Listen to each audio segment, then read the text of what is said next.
everyone. Welcome to TDP, the Tiny Desk Podcast, coming at you live from the Creator Cave at E3. Not really, I wish, but this is the E3 edition of the podcast. I'm Robert Scarpadito, and I'm joined here by Jack Cepeda. Hi, everybody. This is Jack. I'm really hype. It's E3 week, and also I am an advocate of in-depth cinema caliber story in video games. I just want you guys to know that. Did that come with a death stare? Right. Are you death staring us right now? I'm just an advocate for in-depth cinema caliber story in video games, okay? All right. Putting that out there, just in case there was any discrepancies. And we're also joined here by Colin Sparling. Hashtag bring Animusha back. So sad that we didn't actually see Animusha at E3, but I digress. Yep. E3. Hype. Next year. There's always next year. Always next year. And the year after always that. Next year. And the year after that. You know what? Who knows if E3 is going to happen anymore the way this was. I'd like to call E3 2017 kind of what we call a transition year, guys. You know, it's a little gray, a little not so much what we've come accustomed to. There's some things working, some machinations behind the scenes, but not too much really being brought to the fore.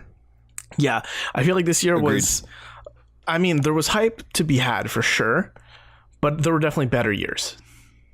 I mean, guys, like the last 2 years though, we've been pretty spoiled. You know what I mean? Like fair. The last 2 years have been explosive. Mm-hmm. Like it's been nothing short of amazing the past 2 years. So it was only a matter of time until, because you set the bar so high, it was only a matter of time until you don't quite reach that standard. It's always on my calendar as a time of the year to really pay attention to the press conferences, to the game previews. I mean, just imagine there's nothing really, in entertainment and nerd media, in the industry that's kind of like this, where you just get this giant kind of dump truck of information and trailers like all at one time, right? So yep. E3 is kind of unique in that regard. There's no like one week where all the movies are announced, or 1 week where all the books or all the TV shows are announced. Those are kind of spread out throughout the year, but E3 week is just like kind of Christmas time in the middle of summer for gamers, and that's why I love it. That's why I look forward to it. Exactly. I mean, it's our Super Bowl, it's our NBA Finals, it's our it's our World Series. Yeah, I prefer to think of it as it's like the pre-Christmas. It's the thing that you watch to know what you get at Christmas. Yeah, it's the thing to figure out how excited you should be for Christmas. Exactly. And Black Friday. Right, exactly. And then see how bad your wallet hurts afterwards. Yep. Yeah. I mean, we got so much to talk about. Seriously, buckle in, guys, because this is going to be a long one. We might as well just get started right away. Yes, seriously. Our plan is to hit each of the conferences and kind of go through them in chronological order. And we'll be starting with EA, Electronic Arts, who had their own little thing, EA Play, on the Saturday before the other conferences began. So I guess let's start with EA. Jack, let's hit you up. What was the big thing that struck you at EA? Besides, the big thing? Besides being an advocate for cinematic experiences in video games. I'll remember EA always this year as probably the press conference. And they started out, as the press conference that had the most cringe, to me, at least. There were two moments, at least, and I hate to call it out. Yeah, but I know what you're talking about. Awkward. It was so bad. I felt bad for him, honestly. Jesse Wellens, I think he's a YouTube creator. I think he does prank versus prank, or I don't know if that's the name of the channel. Does prank videos. Channel. Yeah. And I just have a feeling that the teleprompter just must have been operating bad, but it was really cringy. And he made a joke of it and made light of it on Twitter, but it was just really hard to watch. I was just like, oh no. I don't know if you guys, you all know who I am. Yeah, no, he just went like deer in the headlights live there in front of everyone. And in front of the whole video game world, yeah. Yeah, it just makes me wonder, why was he there? I mean, I don't watch prank YouTubers at all, but I feel like the audience for prank YouTubers and the audience for video gamers, like that's not the first thing you Venn diagram. Yeah, race games too, like Need for Speed. I don't draw those parallels necessarily. Yeah. It was strange, but it was painful to watch. But there's definitely some choice YouTube videos to go out there if you didn't see it firsthand. It was bad though, because he was just end up repeating himself. He's just like, oh no. You could tell he just wanted to do like the cut. He just wanted to get off the camera. He's like, oh well, here's this other guy to talk to. It was painful to watch. I do honestly feel bad for him. But what would E3 be if we didn't have the cringe, because this industry still can't figure out how to do a just a great top to bottom presentation. Sony has come the closest, I feel. Like we said in the last 2 years. Sony seems, when they had Adam Boyes with the company, he would come out and talk on stage. Adam Vignacchi last year as well is a character, but they seem to have it kind of together, whereas just most of the other third parties and everything, there's always some kind of cringe compilation. There's all kinds of madness going on, and this was one of the two kind of choice moments. The second cringy moment in EA was the thing that I was referencing right at the top of the podcast. Just that, I can't remember her name, but the actress that plays the protagonist in the newly announced Battlefront, Star Wars Battlefront 2. She's playing the protagonist, I guess, in the single player mode, and she came out and she's like, "Hi, my name is, whatever." Yeah, I can't remember forget her name. Yeah, and I'm an advocate for in-depth cinema caliber story in video games. Like, good to know. Me too. Yeah, like, glad you vocalized that. Yeah, like it was at that moment. It was at that moment where if you didn't think this was all scripted, No, I was going to say Janina. That's where you know it's scripted. And what was her name, Colin?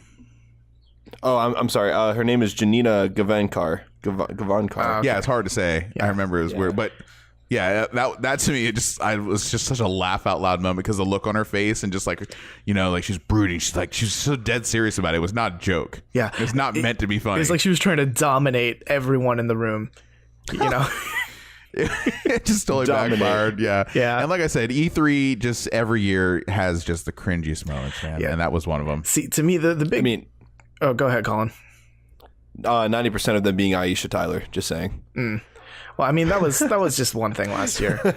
But no, so the big thing for me that was like really cringy for EA was just the overarching way they tried to market their games this year at E3, because they thought it was a good idea to say, hey, let's bring all these YouTubers and these Twitch streamers, let's bring them here and let's make the creation cave, the creator cave, where they'll sit there and they'll play games and they'll create videos for you right there. And they're gonna be streaming live to their audience, in the middle of press conference. Yeah, it's man, I don't know, they're trying to pay influencers to help influence their market, or their market for like giving people the idea of like, hey, EA games are fun.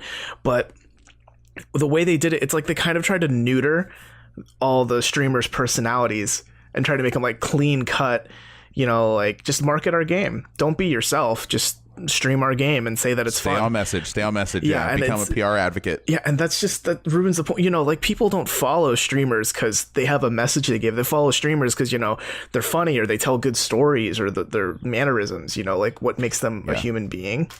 And EA just bought them out and said, don't be you, but say Battlefront 2 is really fun. They're not journalists, I mean, and I don't mean that in a negative way, but I'm just trying to be objective about it. Like streamers, YouTube personalities, they're not journalists. They're not held to any kind of conflict of interest standard or whatever. If you give them a free game, chances are they might play it. Yeah. I mean, I'm willing to bet probably the average YouTube streamer or Twitch streamer probably has dozens upon dozens of free game codes in their inbox right now from the litany of companies out there trying to get their games promoted by them. Because what are you going to do? You're going to give a publication, you're going to give the Wall Street Journal or something like that. I mean, just like a well-known company. You're going to give them something and then the critic's going to shit all over it and then it's over. Or you're going to give it to someone who likes your kind of games and will be positive about it, and not have to pay them as much to get a all positive message out there. It just really comes down to that.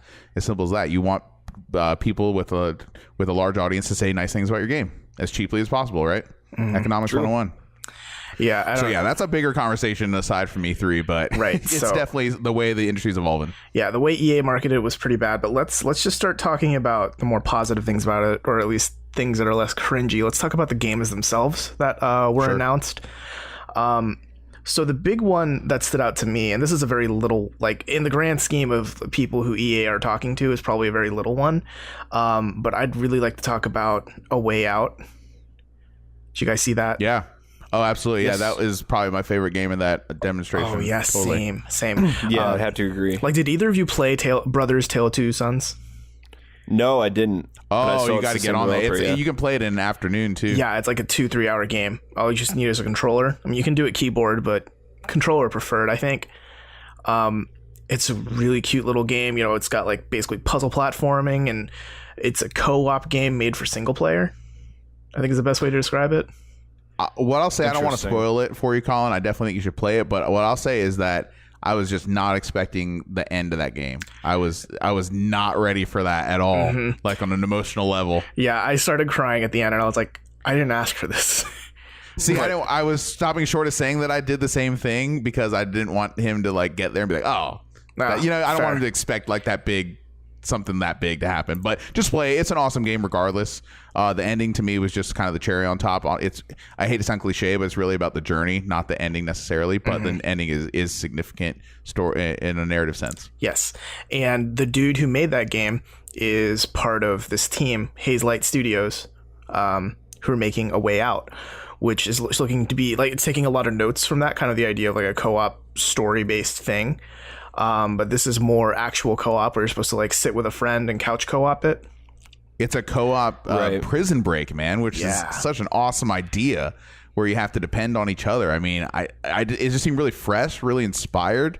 The fact that it's from a company that's already known for creating kind of dynamic gameplay and innovative gameplay, it just gets me really excited. Like I'm on board for this game, and I thought the graphical style was kind of appropriate. It was kind of it wasn't ultra realistic. It was almost kind of cartoony a little bit, but you know, I just think it had a good direction. It kind of reminded me of like early Uncharted games in terms of graphic style. I can see that. That's definitely the vibes I was getting from the trailer was Uncharted vibes for sure.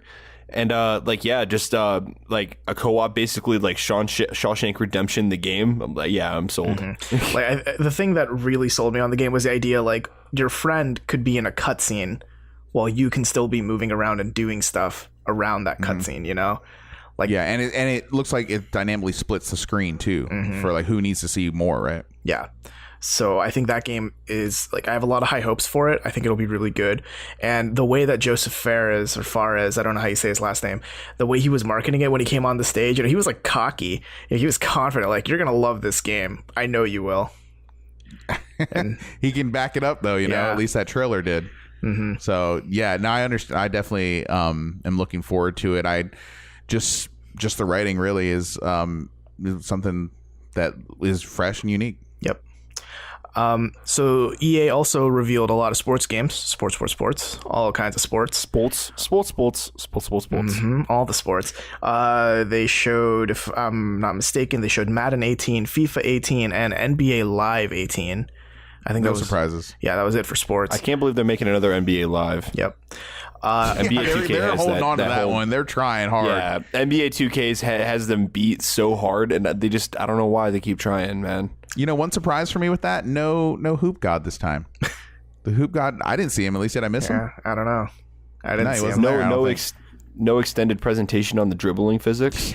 No scanning your face via your phone and then getting you into the game. Wait, I thought that was that 2K or was that live? I think it was live. It was both. I thought that was probably. 2K. They all do it now, right? Like who even knows anymore? I don't know. The one that was really weird to me was FIFA, because they had the whole like, we've created a character for you, and this is like, you know, this is his story, but it's your story because you're playing as him. And they had all those interviews with like real athletes talking about how like, oh yeah, this guy's like the best athlete I've ever met. You guys remember that? No, I tune out. I'll be honest with you, I tune out when they start talking sports. It was like, pretty modus operandi here on EA side. Like they're gonna have new sports games, and one thing that does stand out is that looks like they're translating that single player story mode that they had in FIFA that's been so successful. They're bringing it back for FIFA, but they're also extending it to Madden. Which to me could be cool. The long shot mode. Yeah, that looks awesome. That to me is a reason to buy Madden. I skipped out on it last year just because I can't justify $60 a year for a game with minimal improvements. But if you're adding like a story-based single player kind of pseudo RPG into my Madden, like, hey, you got my ear. Yeah, that's what I love. Like, not a big sports games advocate myself. At least not like the simulator types, the hyper realistic ones. I like my arcade sports games, like your NBA Jams and all that. But like this whole idea of all these sports games taking this direction where they're having like actual story modes, as their like in place of like what would be like a franchise mode, for example, like MLB has MLB like Road to the Show now, and like the long shot mode in Madden, and then they have is it the Journey in FIFA? I believe. Yeah, it's the Journey. Yeah. So like all that stuff, it's like, okay, like I bought MLB The Show because the idea of like Road to the Show, like, okay, you create your character and you can run through this whole story and they're like, you make decisions.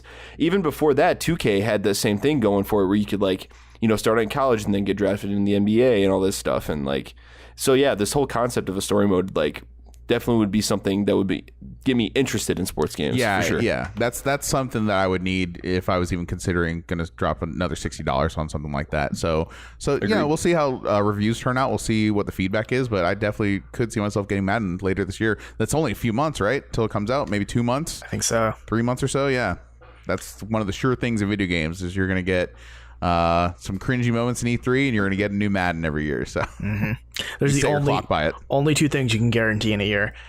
Absolutely. Yep. So was there anything else that stood out to you guys? Kind of want to hand the reins over, see what you guys got.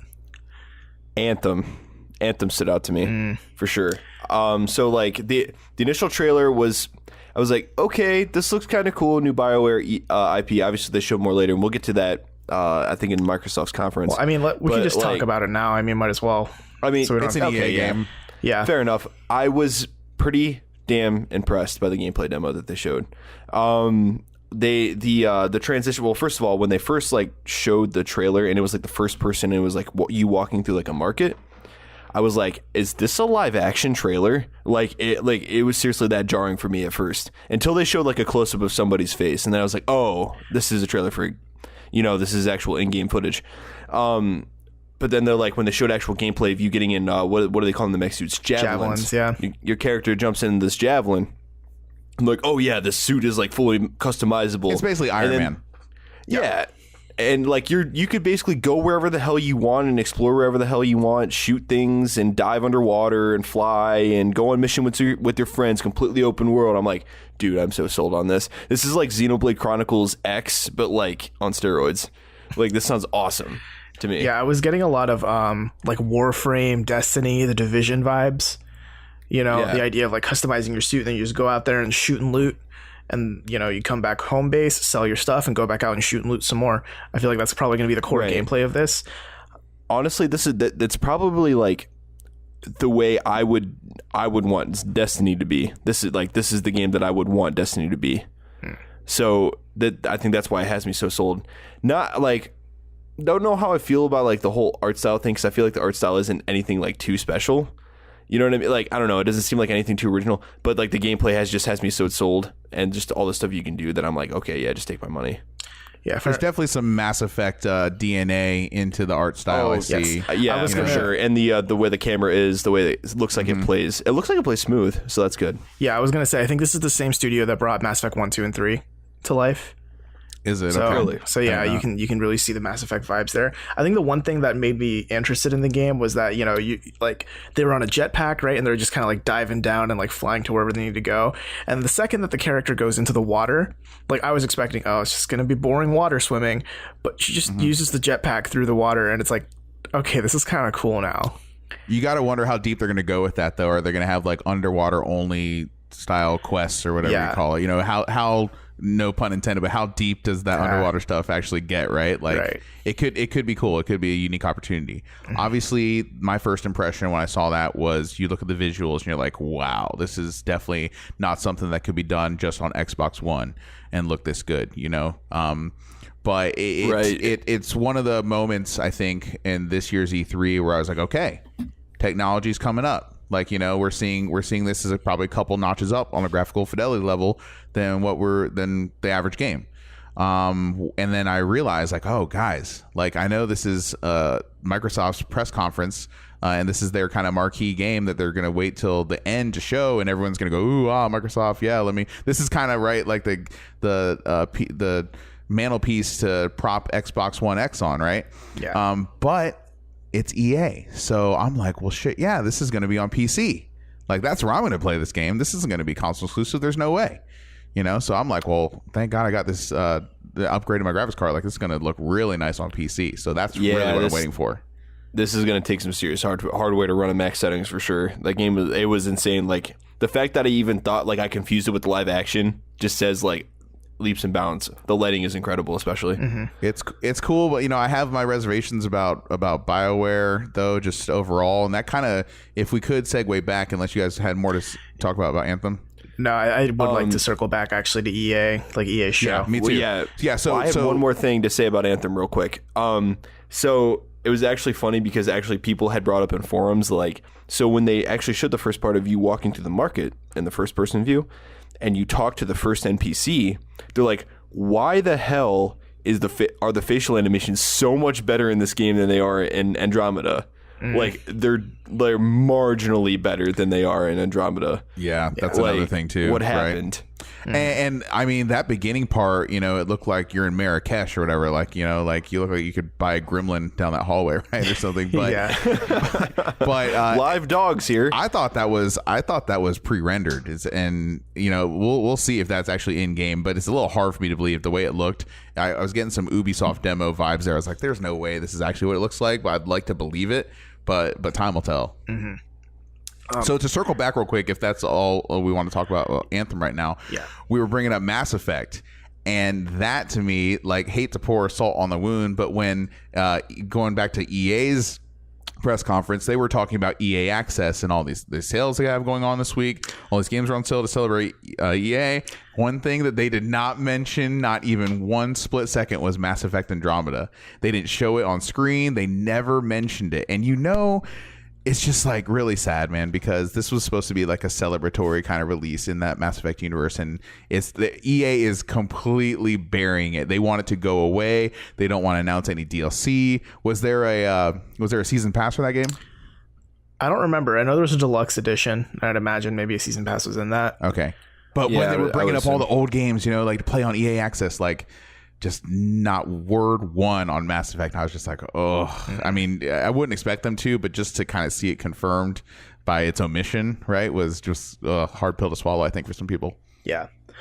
So another thing I wanted to talk about with EA, that Need for Speed game. Yeah. That was crazy. That was weird. I don't know how to feel about Diesel. It was basically Fast and Furious. Yeah, it was Fast and Furious, the video game. Yeah. I don't think I liked what I saw, though. Really? Yeah, because it felt, like you're driving at high speed, you're trying to catch up to this truck, and you're going to heist it. But, like, 5 seconds in, cutscene, and then they give you 5 more seconds of gameplay, then a cutscene again. It just feels like, give me just the gameplay. I want to play a driving game because I want to drive, not because I want to watch the computer drive for me. They want to show you all those like crazy hardcore crash mechanics that they built in. Like every time a car hits a rock, they just super slow mo, right? Like Zack Snyder style, stylized crashes. It's garbage. It doesn't look good. Like, okay, you're telling me that when there was a point in that trailer where a car hit the main character's car, like from behind, and then just it just stopped, and it was like, you know, and just whenever you looked at the crashes, they'd slow-mo it, and then they'd like focus on the car that just got wrecked, but it doesn't even look wrecked. It just looked like it got a little fender bender, and then with just like a small Michael Bay explosion near it. The cars didn't look destroyed in any way, and all the takedowns looked like fake. And I know it's video games, it's all fake, but it just looked like they weren't even trying to go for realism. It's just like, the car stops. Oh no. Man, when are we going to realize that no car game does demolition like Burnout does? Well, it's interesting you bring out Burnout. Yeah, that's the kind of the celebrated, right, kind of crown jewel of the genre. Yeah. Is Burnout, and I think that's really what they're aping on here. They're really hoping to play on nostalgia for that old series because there aren't new Burnout games coming out. Well, I mean, the ex-devs of the Burnout games actually made coming out with a spiritual successor to Burnout, Danger Zone or whatever. But it's basically it's already out. Yeah, Danger Zone. It's already out. Oh, really? Okay. I've kind of lackluster reviews, honestly, but yeah. Oh, really? Yeah, well, because they just took like the demolition derby mode or whatever, the crash mode or whatever from Burnout, and just made that its own game. Oh, I think I did. Now that you guys mentioned that, yeah, they took out that whatever that mode is. I can't remember, takedown mode, or I'm not sure if I'm saying it right, but yeah, which is really disappointing if it didn't do very well because I was actually kind of excited for that. Yeah, I want to look that up. I'm going to look that up in the future. Yeah, this game, Need for Speed Payback, it looked good though. I thought the graphics looked good. Well, of course, it's a racing game. Yeah, it's not hard to make racing games look good anymore, but this seems to be the genre that most console developers use to kind of show off, right? Like how good their console, can render graphics and stuff like that. I thought it looked good. I mean, it's been so long since I bought a Need for Speed game, like spent actual money on a Need for Speed game. Like it'd be really hard for me to imagine picking this one up. I'll keep an eye on it, but from a distance, from arm's length distance. I thought it was a good demo. I mean, it came off that real awkward Jesse Wellens kind of flub. Oh no. But it's a racing game. It's 2017. Like, I've got other ways to spend my time. I'll stick to Project Cars. Okay. So we should probably move on, but I think we would do injustice if we didn't mention Star Wars Battlefront 2. Yeah. Yes. But we do need to be quick about it. So let's give like a quick 30-second impression. What do you guys think? So I think it's cool how they're including the prequel stuff. The stuff that they showed like I think multiplayer gameplay from like the episode 1 maps, I believe. I mean, it was really weird that there was a really big lack of campaign. Why I don't know why they didn't show much from the campaign, because that's why a lot of people are going to be buying the game. So. Mm-hmm. Yeah, I wanted to see a lot more of the campaign, but instead it felt like it was just the same exact thing I saw 2 years ago at E3 when they were like, here's Star Wars Battlefront and here's like gameplay of it. I felt like it was pretty much exactly that again. Yeah, Darth Maul looks dope though. Okay, so I'm feeling like, based on your guys' sentiment here, that I might be the most hype of the three on this game. Like, I am actually shocked because I have Battlefield 1. It's good. Battlefront. It plays on, or Battlefront. Well, I have both, right? But I have Battlefront 1, and I play it, and it kind of covers the first 3 games. But I didn't know until looking at EA's press conference today and seeing this game in action multiplayer-wise, I did not realize until actually seeing it how much I needed an episode 1 squad-based multiplayer shooter. I thought the graphics looked awesome, and seeing it there, like seeing Naboo rendered like that, brought back all kinds of fond memories I have. I know episode 1 gets really a lot of hate shoveled onto it, but I have fond memories of it. It's not my favorite Star Wars game, but I don't think it's nowhere near as bad as episode 2 and episode 3. I think it's probably my favorite of that trilogy there. But seeing the droids and seeing just all the cool art design and again, like Naboo rendered that well, I was like getting really excited about it. I was like, you know what, I need this. And then having I can't remember like the star speeders or whatever the planes are and that the aircraft in that universe are called, but just seeing those and seeing the cockpits and just seeing it run, DICE is going to have this game running at a great frame rate. Like that's like one of their calling cards for multiplayer. And I was really getting excited about it, to be honest with you. I was like, yeah, I'm buying this. I'm getting this game. So I loved it.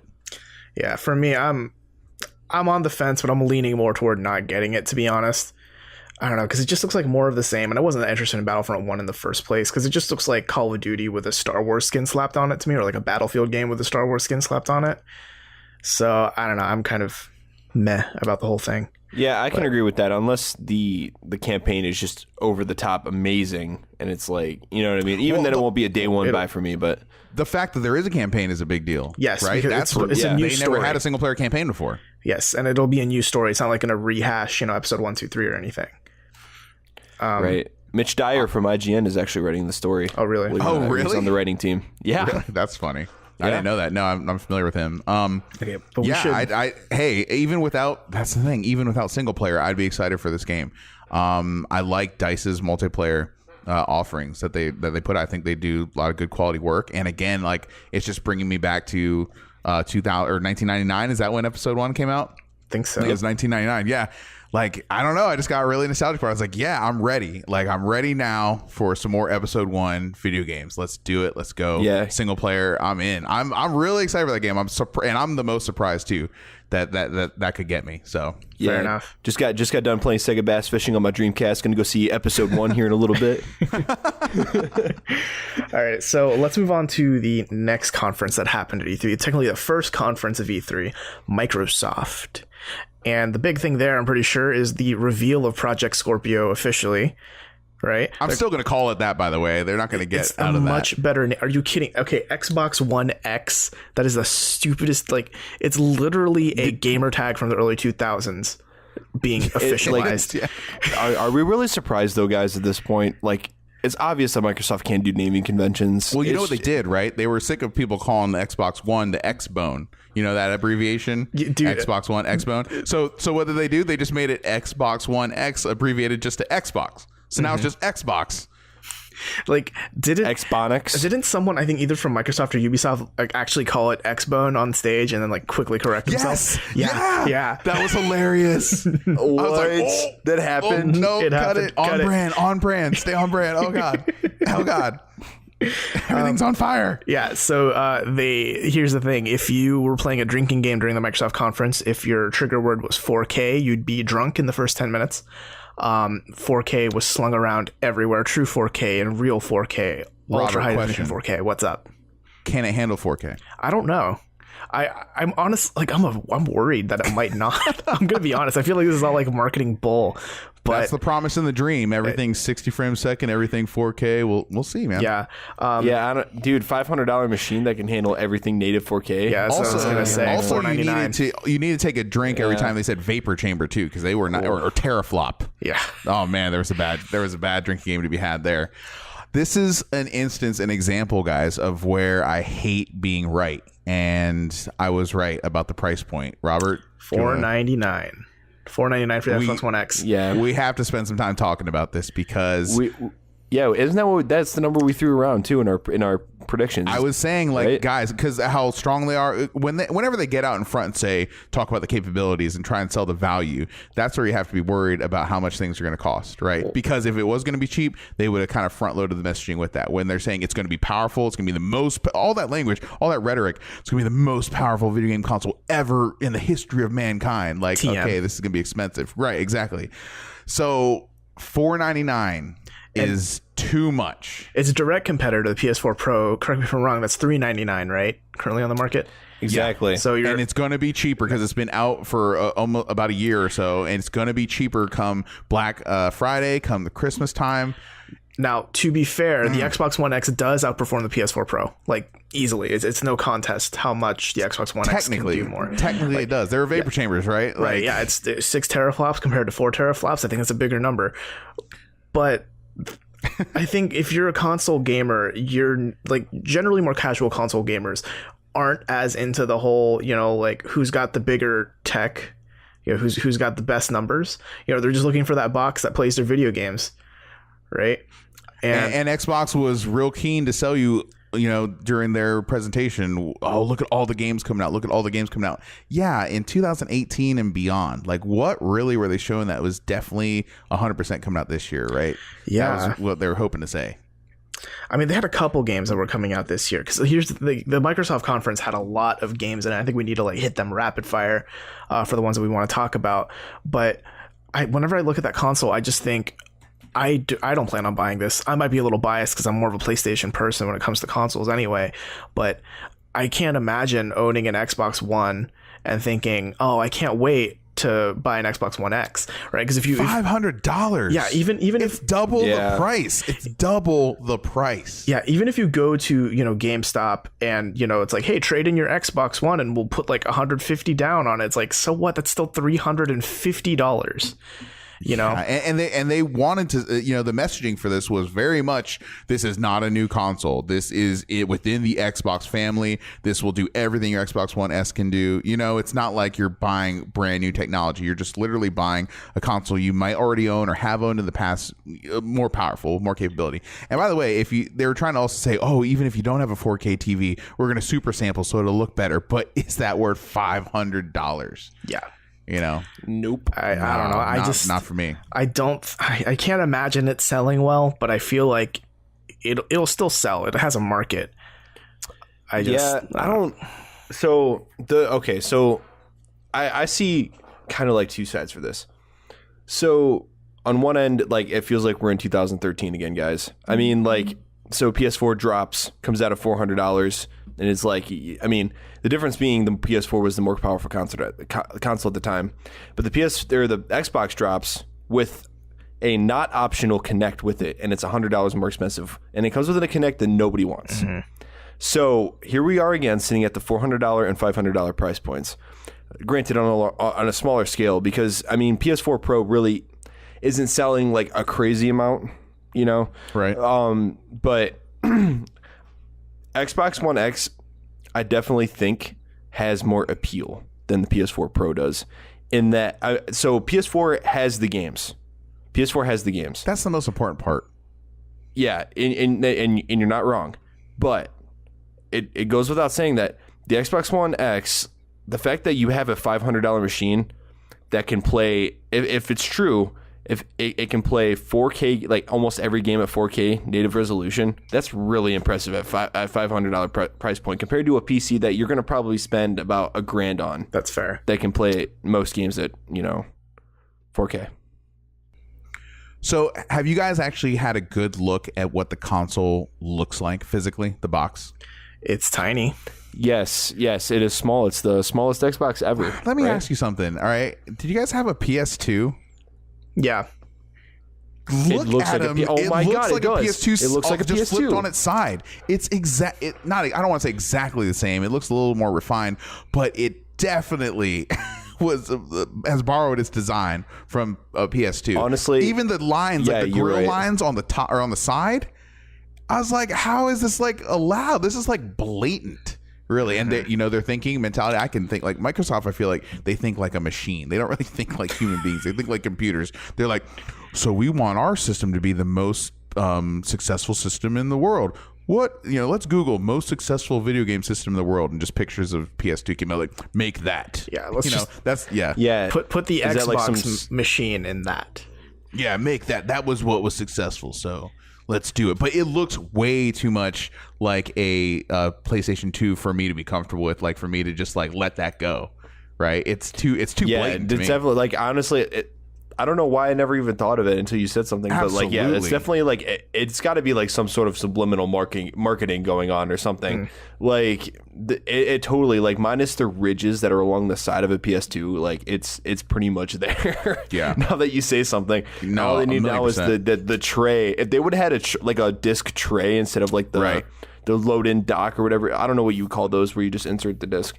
Like it would have been dead ass at PS2. I have some other bullet points I wanted to bring up with Microsoft conference about the console, or just about the conference overall, like some of the games and some of the things that weren't mentioned as well. What did you have anything else to add to the console? Yeah, no, I'm pretty much done with the console conversation. I think it'll sell to certain people, but I feel like it's not going to be big. I feel like it's not going to be what Microsoft hopes it is.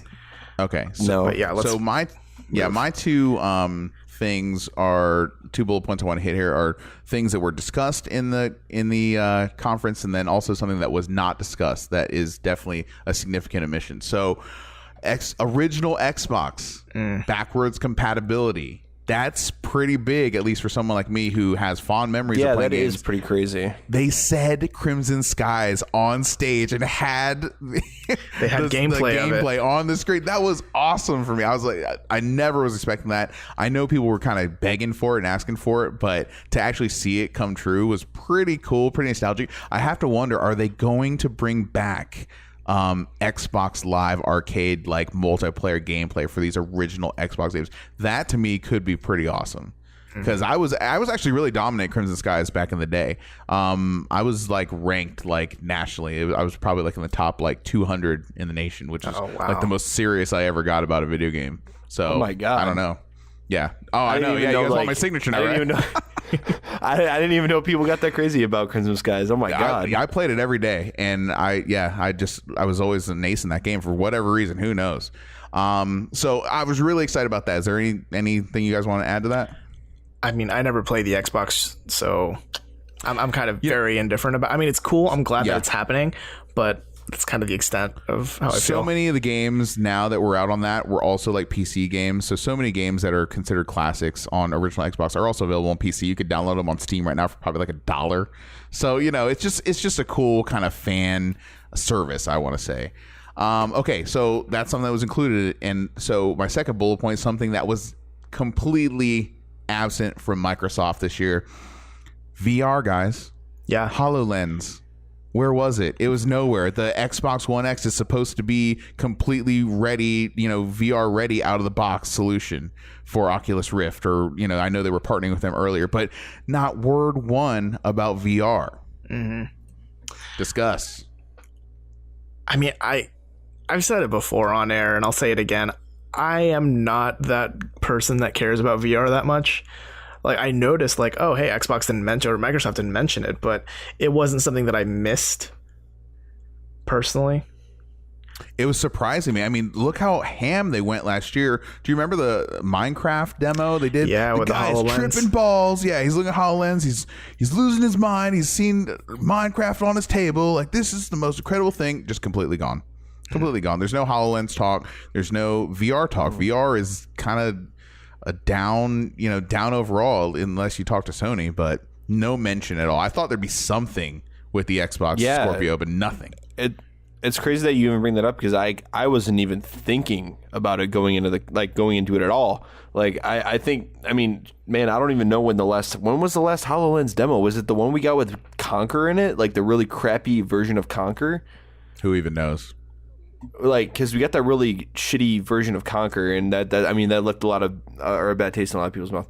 Well, I do remember that. I think the Minecraft one was after that, but yeah, like going in, I wasn't even thinking about HoloLens. If that says anything, they haven't even made it a relevant thing in a long time. No, I think it's not even going to be a consumer product. I think they're actually directing it more towards the professional field, not really look at you getting in homes because it's so dang expensive, and it's not, the technology's not there for HoloLens yet, anyways. So.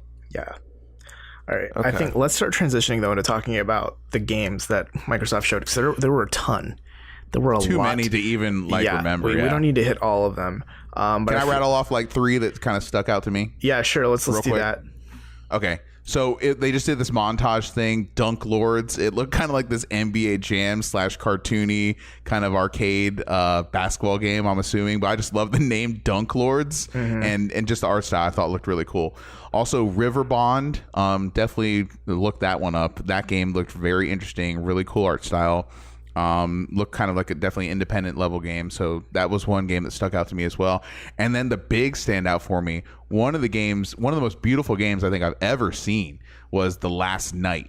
Do you guys remember that? It was like yes, that river. I wanted to bring that up. I saw that. Blade Runner, pixel art, Blade kind Runner of the game, man. flashback, It was awesome. adventure game. Yeah, I remember finding it very jarring at first because they were panning and showing you landscapes, and it's like, wow, this looks really, really good. Like, I never thought something 2D could look that good. And then they show you a character, and he's like pixel art, and I remember finding that very almost uncomfortable. That clash in art style. It was startling. It was something I'm serious. I can't think of anything like that before. Like seeing something that looked like that, because it's 3D, but it's 2D. Like there's lots of art in the foreground. There's lots of art in the background. There's a lot of interaction. Just the lighting, the sound effects, the whole atmosphere, the pixelized graphics. It all was working so beautifully together. So they were taking like old school pixel graphics, but adding like modern technology, modern lighting techniques. It was really striking, so I'm really looking forward to that. Did you guys happen to see, just on a separate note here, on the PC game show when the developer guy came out for The Last Night? Yeah, I saw. Do you want to talk about how awkward? Do you want to talk about how awkward that was? Yeah, he was it looked like he was very uncomfortable on stage. So he's never talked publicly in his life. Do you remember what he said? Something about Twitter, right?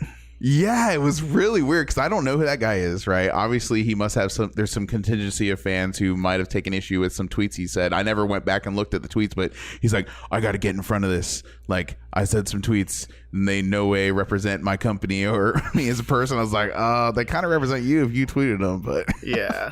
I just thought it was really awkward. I didn't see this, so wow. Yeah, okay. it was just really awkward and just like he could have done without, as far as I was concerned, because I just wanted to hear about the game. Mm-hmm.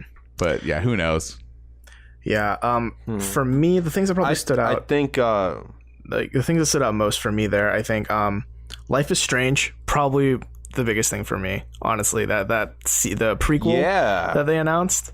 The biggest not thing expecting that. Yeah, I was not expecting that at all. I love Life is Strange. I love that story. They I love the way though, didn't they? Or that leaked at least a couple months ago. They leaked or announced like they're working on something, but they didn't announce what it was.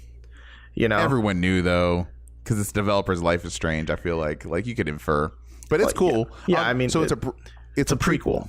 Yeah, it's a prequel. You play a 16-year-old Chloe, I think, and it'll be like the story of when she meets Rachel Amber.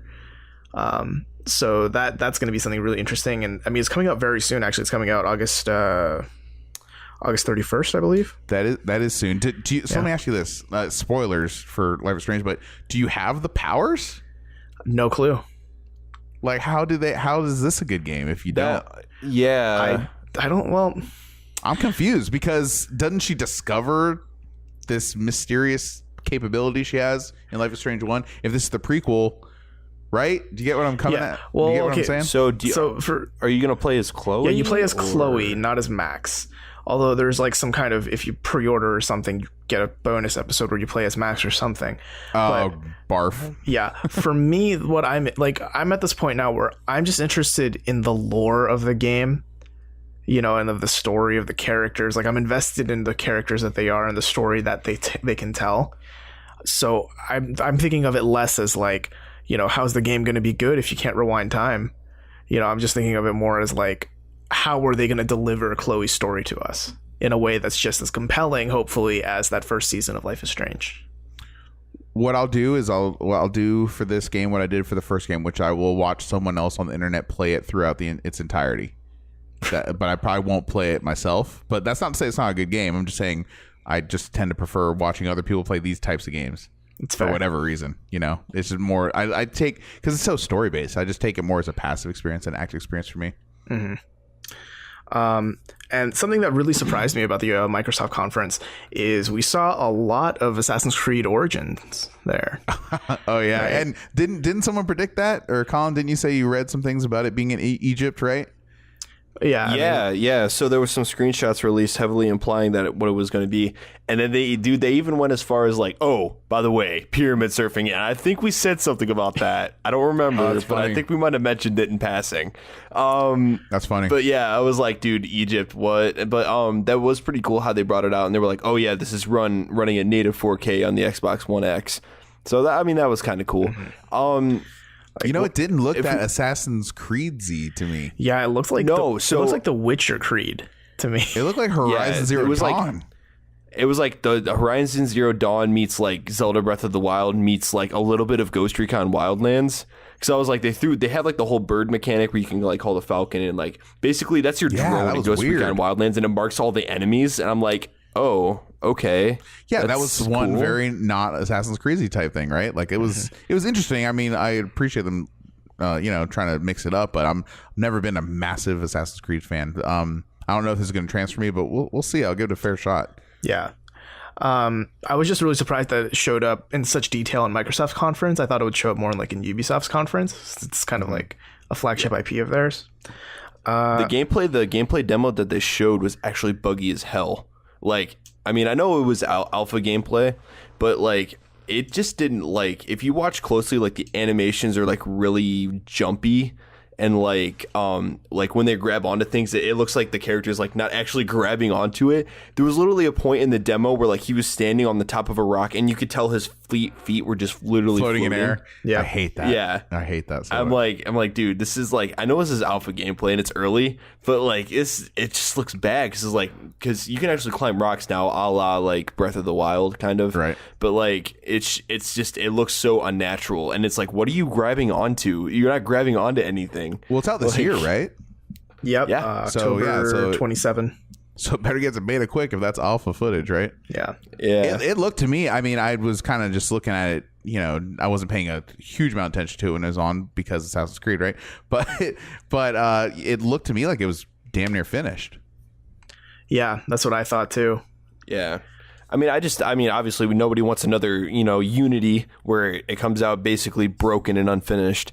Yeah. But yeah. I mean, we don't want that for any game to come out, really. No, not just Assassin's Creed on its own. Assassin's Creed. Yeah. Was there anything else that stood out to you guys as like you definitely want to hit it for Microsoft's conference?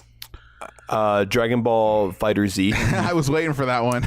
Yeah. Dragon Ball Fighter Z, dude. A 2D fighting game by the Guilty Gear team from Bandai Namco. Like, from Arc System Works. Yep. Sold. That's who you want making your Dragon Ball Z game, I feel like. That developer, yeah, like, they've proven themselves. Gameplay, like the art style was cool, like the gameplay felt fast and like it had like the fluidity, like it almost had like the fluidity of like a Tenkaichi game, but like in a 2D space. Yeah. So, and like I love the whole like the art style of the Guilty Gear games where it's like a side view and it looks like it's pixel art, but it's not. Like it's actually like 3D models. and the way like the frames, the way I don't know, I really like the way it looks. It's like playing like a cartoon. Yep. Really. It's Yeah, objectively it's awesome. beautiful. Like you said, it looks like you're playing an animated TV show or feature film. It like the graphical fidelity has reached that peak now, which is pretty awesome. I'm not a big Dragon Ball Z guy. I don't think this is gonna convert me, but I appreciate what they're doing. Mm-hmm. Yeah, I'm glad that they're doing a 3v3 fighting system a la like Marvel v Capcom. So it'll be interesting to see like how in depth the fighting system will get because of that. Mm-hmm. Yeah. Anything else Microsoft wise, guys? Because we got other ones. Yeah, we do have other. I mean, there was Metro Exodus, but I mean, that was another game good. I thought. Yeah, I was like, wow, the graphics here. This is oh well, yeah, of course. Metro always has impressive graphics. This looks like a couple notches up from their last one. Last and they Light. showed This more. looks good. Yep. Yes. And then they showed more Sea of Thieves, which I mean, Yeah, I kind of did want to hit on that a little bit. Like, what's your guys' impression of Sea of Thieves? I'm curious. they don't know how to eat bananas in that game, I guess. That's how I eat my banana, just all, peel and all, man. No, just like shove it straight in. Polygon's Griffin McElroy actually like on video just eats a banana like that. Like in response to this. It was great. He's like, oh, I've been doing it wrong this whole time. Nailed it. Oh no. I don't know. I'm kind of interested in the game because I've always like. Did you guys ever play Guns of Icarus on PC? No, but it's a pirate destiny, right? That's what it seems like. Yeah, well, I mean, because Guns of Icarus, what that game was, it was like steampunk, like flying boats, and it was the same gameplay of like, you know, one person's the captain and then the three other people like run around the ship and like man the cannons or repair the hull, stuff like that. And I found that to be very fun and like very engaging, you know, like squad building, like team building gameplay. So I'm hoping that Sea of Thieves kind of, you know, helps expand on that, because it really feels like, you know, in Destiny and games like that, you can just play them on your own.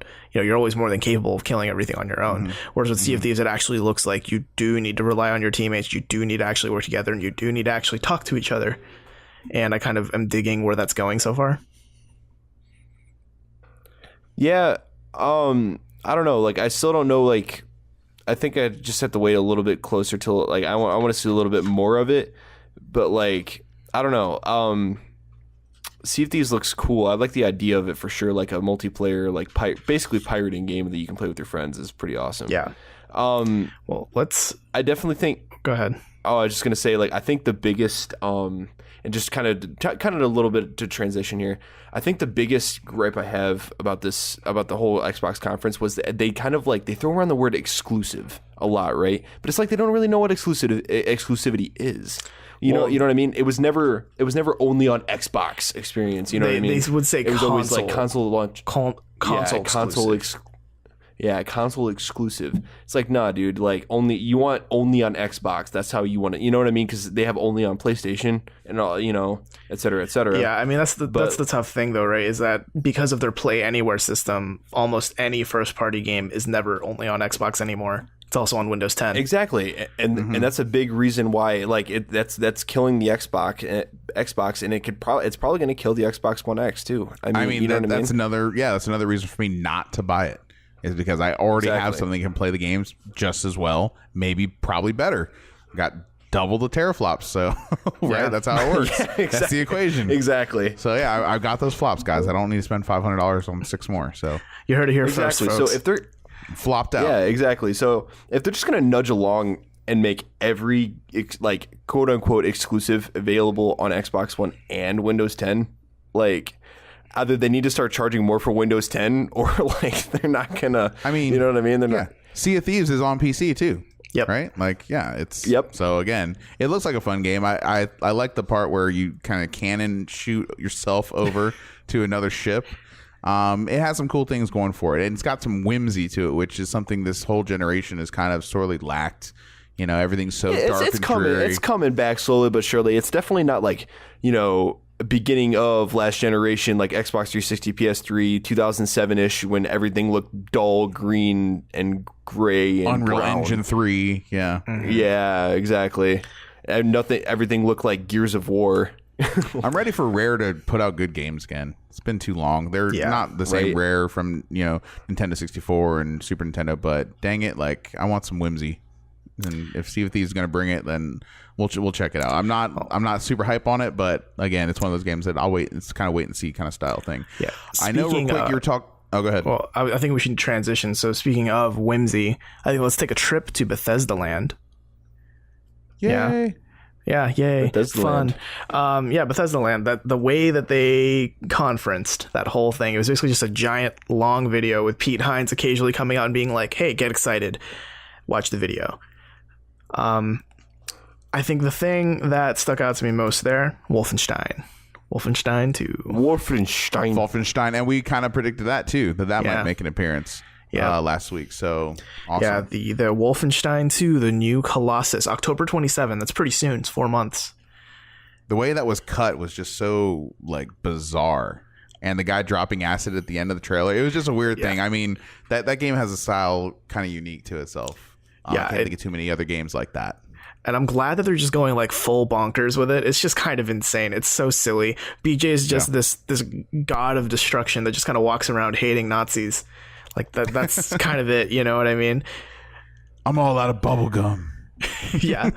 I mean, like, you know, they've given him some character development, you know, like he's with a girl and like, you know, he was in a wheelchair in the beginning, but then he becomes like Mecha Blazkowicz, you know, like with that suit.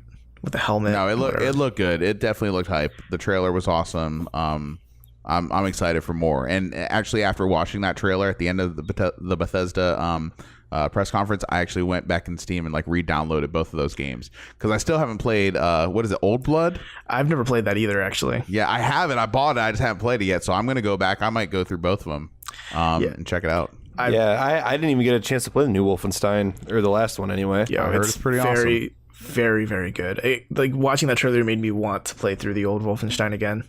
Yeah, enough time has passed. It's ready. It's time. Mm-hmm. So another pretty good looking trailer from there, Evil Within 2, which was kind of, for me, unexpected.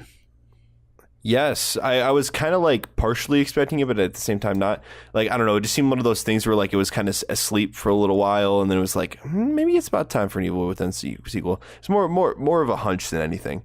But I'm glad that we got it, and the trailer looked awesome. At least the gameplay trailer. The cinematic trailer was okay. It was okay, but like the gameplay looks just awesome. It's like, it's basically going to be like Resident Evil 2. Like, they're going to take everything from the first one and just amp it up. You know what I mean? See, I never played the first one, but I don't remember hearing like stellar reviews about it. I thought, you know, I never finished it, but like what I played about halfway through it, and I very much enjoyed it. Like, had its stealth elements, but like the combat like itself was very satisfying. And it had a lot of contrast. Like, you never really got bored looking at the game. Like, there was always a lot of different settings and a lot of different enemies, and it was never boring. And the boss fights were very intense, especially like the scene where you had to like run around the hall, run down the hallway from that grudge-looking six-armed thing that came out of this pool of blood. That part was amazing. So I mean, I don't know. I think it deserves a little bit more praise than what it got, but I definitely think the sequel will do a really good job at righting a few of the wrongs that the first one had. Can I ask you a question about the first game? Were there milkmen in there? Milk people? Milk people? You know, you see the trailer of the second game. There's the trailer. All those I was milk like, people. what? I was like, well, okay, I don't know what they're going for here, but yeah, I guess, I mean, there must be in the second game, right? Like, just like, they just like, okay, we're gonna grab this guy and we're just gonna put him in a vat of milk. Yeah. And he's gonna become milk. He is one with the milk. He's one with the lactose. But not just any milk, vitamin D whole milk. Healthy stuff. That's how you achieve that thickness, that viscosity. What kind of podcast is this, guys? Skin like that? This is now a food Get a little too podcast. excited talking about this right now. No, but Colin, you're starting to drool a little bit, man. Oh, it's so moist. But Evil Within 2, kind of, it looks like it has a more compelling story from the get-go. Because I remember Evil Within 1's trailers were just kind of like meh. But this one's kind of, it's got some interest to it. It's got some like human interest in it. Now, I think my biggest question is it still going to have the cinematic black bars at the top and bottom like the first one had? Wait, because it did what? Yeah, what? That was it. Yeah, it had that. Like, I'm talking like Order 1886 style, like, oh yeah, you can't turn these off. That's so like dumb. the only way you could turn them off is like you had to have the PC version if you wanted to play without them. because you could soft mod it, or not mod it. You could put in a console command to turn them off, but you couldn't do it on the console version.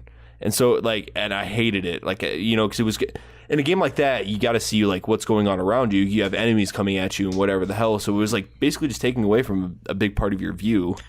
So that was the first thing I did when I played the game. I was like, is there a way to turn these off?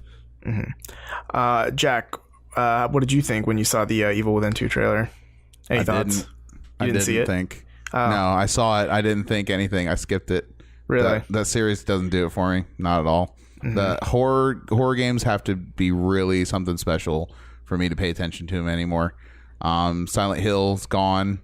You know, it's been a while since Resident Evil's been good. Resident Evil 7 is the game that got me back because VR, right? That's the game that kind of got me back to the genre. But I am like, oh yeah, there was no Dead Space. I'm big kind of horror game snob. Like I love the classics. And so nothing's really moved the needle on me. And games seem to try a little too hard now. And I just think like more gore doesn't mean more awesome necessarily. It's not my style. So Evil Within's definitely not on my radar. Never really has been, unfortunately. Not to sound like Krabby Patty or anything. Just I don't have much to say about it. No, I mean I can agree with that. It doesn't even look like a horror game to me. It just looks like a dark action adventure kind of vibe. Yeah, I wouldn't. Yeah, honestly, like I wouldn't deny that. I mean, the first game definitely had its moments. Like the whole, like still my favorite part of that game, I think, is Chapter 5, where you're walking down that hallway and there's just like a pool of blood on the floor, and that thing just like kind of emerges out from like the pool of blood and just starts chasing you. Spoilers. That was spoiler. Yeah. I mean, they showed it in a lot of the trailers for the promo of it, to be fair. Okay. But like that part was like the first time in games for a long time where I was actually like screaming as it was happening. I was like, "Oh my god, it's God!" Yeah, but the Dead Space series was one of the last ones too that I thought was. I thought Dead Space 1 was awesome. So yeah, but there's so much to talk about Bethesda. I mean, honestly, like there's not. It's kind of one of the shorter presentations too. So unless you guys have anything to say about this title, like I had a couple things I wanted to bring up. So what did you want to bring up then, Jack? Doom VFR, the game that no one expected. I wonder what the nobody F asked for. Yeah, no. Do you know? It's Fugazi. Virtual Fugazi reality. Yes, Fugazi reality. Man, I was gonna say furry. Let's not. Please, let's not. Yeah, was that a Freudian slip? Okay, so no, but seriously though, the game that nobody asked for, the game nobody expected, but still, when you put that to me, like, hey, Doom VR, huh? I'm like, yeah, sure. Absolutely, let's do it. It could be really cool. I don't know if it's going to sell any VR headsets at all, you know, but if you're looking for yet another gallery style shooter, right, for your VR, if you want to be kind of zooming and teleporting around in Doom, you know, I could think of worse games to be in. Yeah, they were marketing that with Fallout 4 VR, right? Like this year was like Fallout 4 VR, but also Doom VFR. Yeah, and that actually was one of the great bullet points I thought about Bethesda's presentation overall, was that all games are released this year, right? So every game they showed at the presentation is coming out, you know, this calendar year. So that's really exciting. Fallout 4, again, how many times you want to look down at your left wrist at your Pip-Boy to manage inventory, that kind of remains to be seen. We'll see. I'm excited about it, but again, like I could see myself getting kind of nauseous if you're just kind of moving around, you know, instead of teleporting or doing that kind of like clock second hand tick tick left right in VR that they did in Resident Evil 7 to kind of mitigate the motion sickness you get. So that kind of remains to be seen. I have questions about Fallout 4, but I didn't play that game all the way through. So if I can play it all the way through in VR, I'm going to try just to kind of report back, right? Just kind of guinea pig myself on that. Yeah. So I think something that kind of stood out to me a bit was the Creation Club thing that they mentioned for Skyrim, which we heard about way too much on E3 2017. Guys, yeah, there were three things you were sure to hear about this year, okay? It was pirates, then it was snakes, and then it was freaking Skyrim. Still bringing up. I think it made like appearances in like 3 presentations, maybe 4. But come on, like, and one thing you don't hear at Bethesda, you don't hear the latest iteration, right? The latest Elder Scrolls 6. Not word one about that. I was very disappointed. I was expecting the sequel to Skyrim to be announced this year. Did not happen. Nothing. Yeah, I mean, I can agree. Instead, we're having Skyrim still keep living in marketing. You know, okay, so you've got the Creation Club thing, which is like official paid mods, kind of like you can buy mods from them, but it's like you can apply to be a modder with their Creation Club, but it's like an extensive vetting process with like a portfolio and all that stuff, and then you can sell the mods that you make via the Creation Club, and then you as the consumer, as the player of the game, can just buy those mods as opposed to downloading mods for free. Okay. Yep. Cool. I don't know though. I mean, to me, what's kind of odd is like Bethesda's always had this idea of like mods are free, and like that's kind of modding culture. You know, it's like this is for free. This is a labor of love. This is how I think I can improve this game by adding, you know, actual boobs instead of just the clothes, right? You know, that's like pretty much what all mods are. But this a little reductionist, but you're not wrong. And I mean, I don't know if you guys remember, like 2 years ago, Bethesda teamed up with Valve to like pay for mods via the Steam Workshop. I thought you were gonna say pay for boobs. No, Yes. that's Playboy. paying for boobs. No, it's pay for boob mods. Oh gosh. no, but that was like 2 years ago or so, where Valve and Bethesda teamed up that. for like selling mods, and everyone was like, "But no, don't please," and then they stopped. And now they're trying it again, which I find kind of interesting. They're bringing it up. No, you're right. That was very controversial at the time. Yeah. And now they're rolling. Now's the time. Yeah. So, I mean, what makes me worry is that what if Skyrim 2 launches, you know, Elder Scrolls 6, what if that launches with mod support only for mods you could buy?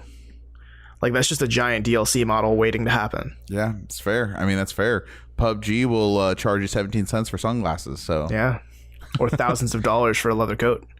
yeah, exactly. So we are in that age. You know, we've crossed over now, and that's kind of the new normal. It's scary. You know, it's not preferential, but alas, we're kind of here now. Yeah. Anything else that stood out to you guys from Bethesda? You can play as Link in Skyrim. Yeah. There was that. You're not Link though. You're just a blonde Norseman with Link's clothes you're just on. a guy dressed as Link. You look like a Hulk Link. It looks so weird. It gives me dissonance. Yeah. Seeing someone with that broad shoulders looking like Link. In Skyrim, I don't know. Skyrim's looking pretty rough on Nintendo Switch, but as to be expected. Mm-hmm. Like, What do you guys think of the obviously motion it's not controls to like I feel like bow that's and cool. arrow and everything? That's cool for 5 minutes. Yeah. Just 5 minutes. And then you're like, no, let's stop.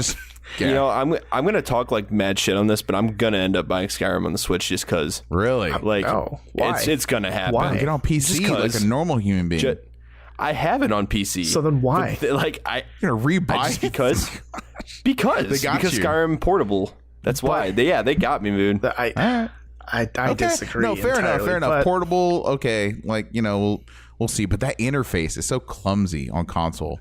Like, it's so much better to mod it out on PC. It seriously changes the game. No, I agree.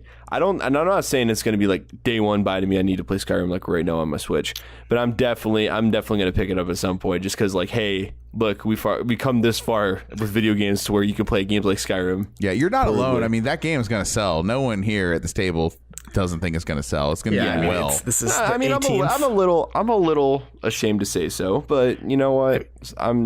I'm just going to be honest with myself. I kind of you know what they say, the 18th time you sell a product should be the last time, and I think Skyrim's what they getting say? there. Yeah, that is what I'm pretty sure. I've taken a marketing class or something. Okay. you know, I can't wait until next year where we're going to be able to play like Skyrim on iOS and Android. Oh God, Playing literally on your phone. lawnmower. Yeah, riding lawnmower. It'll be on. Yeah, it'll be on those little screens that you see on treadmills and gyms. Yo, that'd be kind of cool. I'm waiting for the. Just, like, I'm waiting for the built into iWatch them. version. The Apple Watch version. I mean, iWatch. Play it on your touchpad on your MacBook. Yeah, it's gonna be on my car. It's gonna be on my GPS system. Anyways, joke's old, but yeah, Bethesda. It was short. It was sweet. Like they came and here they are. Yeah, they did a little bit of like Quake esports marketing, which I guess is cool. They unveiled a Dishonored standalone thing, which actually is kind of looking cool, I think, in terms of like Dishonored lore. Okay, that's not a DLC. That's Yeah, standalone. no, it's I didn't know standalone. that. Yeah, you can buy it on your own. It's $30, so you know, like a mini game, I guess. But yeah, I think that should about wrap it up for Bethesda. Sure, yeah, So, it's short. It was a shorter one. I mean, there's a lot to talk about. Yeah, so let's hit another short one real quick. PC Gaming Show that happened, unfortunately, with Day 9 hosting it. Ugh.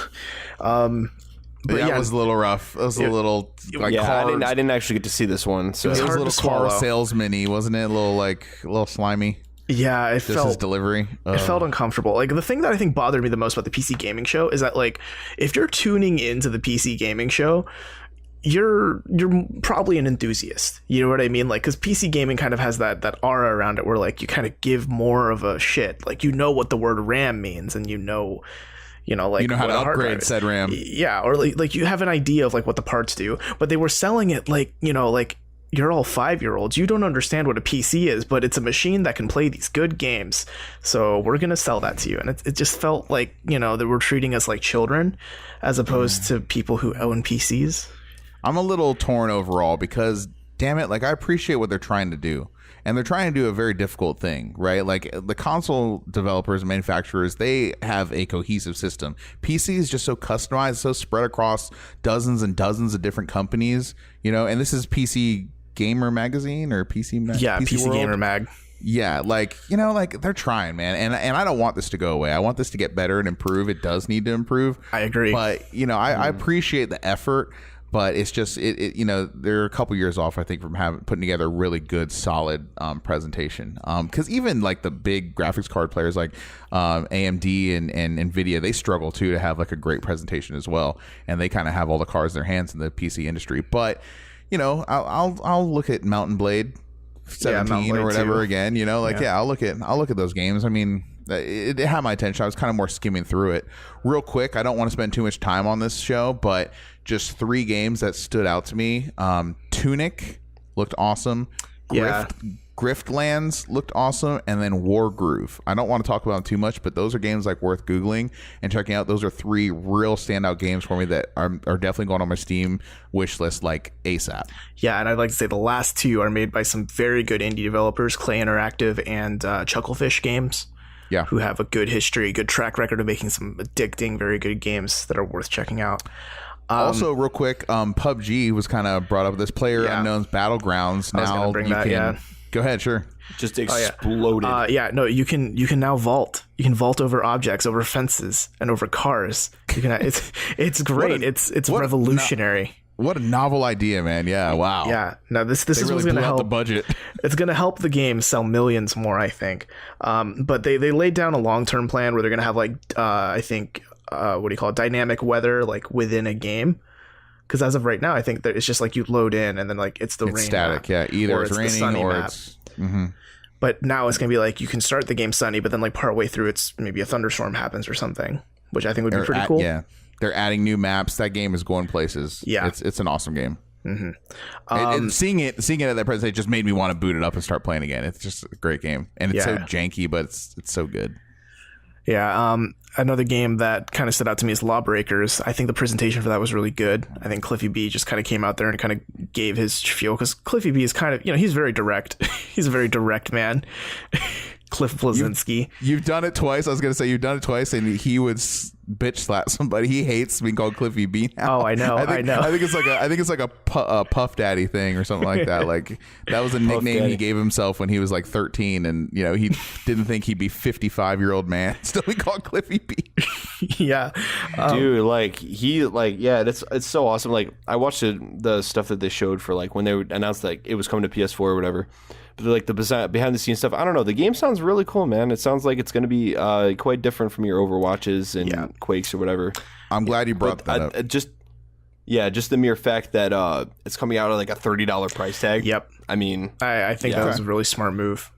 Yeah, I didn't know that about that. That does kind of raise my eyebrows that it's only going to be $30 full priced. Hopefully they don't kind of lock you out of some things and offer a $60 version for the full game. I would hate to see something like that happen, but we've seen it before in the past and it definitely could. But it's interesting you say that it's a lot different than Overwatch. Like to me, that actually I tend to think of that more of as a liability than an asset. Because to me, as someone who's playing Overwatch pretty heavily right now and recently, Overwatch seems to me to be the fix, to be the solution to games like Unreal Tournament. Lawbreaker seems to be going that way. Those real Twitch-based, skill-based, like pixel-accurate shooters where you have to, the skill ceiling is just so high or else don't even bother playing this game. Overwatch, to me, tended to be the shooter that that kind of solved those problems and made it fun for a wide breadth, for a wide audience to enjoy. I'm definitely not a sniper. I'm not a great shooter. I mean, Robert has played PUBG with me. He knows I'm not a great shooter in that game, but hardly anyone is. But that kind of thing was like, man, you got to be so good. You got to be, you got to headshot and jump around. Like, to me, that kind of is like, oh, maybe I don't want to really get into this game then. You guys know what I'm saying? See, yeah, that's the thing, though, is that you're talking about different markets. I think calling Overwatch the fix to the Twitch shooter is like a disservice to like what a Twitch shooter is, because there's a market for people. I mean, Quake is a huge esport. It was one of the first esports, and that's just a Twitch shooter, so there's like definitely a market for people who want like those high skill ceiling, pixel accurate Twitch shooter games.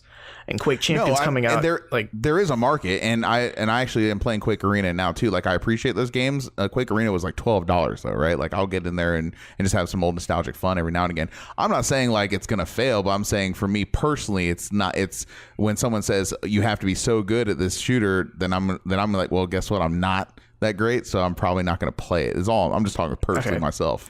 That's fair. For those who do want to play it, there's going to be an open beta June 30th, which I think that's kind of cool. It's like the same thing that Overwatch did when it was first coming out. So it'd be a good way to like test the waters, see if you actually do enjoy the game. And another thing, probably going to be too busy playing Crash at that point. Another thing I do want to mention, just because I am a fan of it, Killing Floor 2 is free for the week on Steam. And I enjoyed Killing Floor 1 a lot, and I'm going to be trying out Killing Floor 2 this week, and I invite people to also check it out if you got a PC, because it's just a very fun, like, zombie horde mode killing machine thing. And I think this is a good transition. XCOM 2 is getting an expansion, which is one of the 2 XCOM things coming out this year, apparently, because Ubisoft unveiled Mario plus Rabbids Kingdom Defenders, Kingdom Battle. Yes. Yeah, let's talk about it. Battle. Yeah, let's transition to Ubisoft. So yeah, let's talk about Mario plus Rabbids Kingdom Battle. Was that it? Yeah, Kingdom Battle. Okay. Kingdom Under Fire. So it's literally XCOM, right? Like, I'm not just insane. It's literally actually XCOM. Pretty much. I can't believe I'm saying this, but yes. The most like unexpected thing ever. Like, when I looked at it, I was like, does Fire Access know? Like, did they know that they've been stolen from?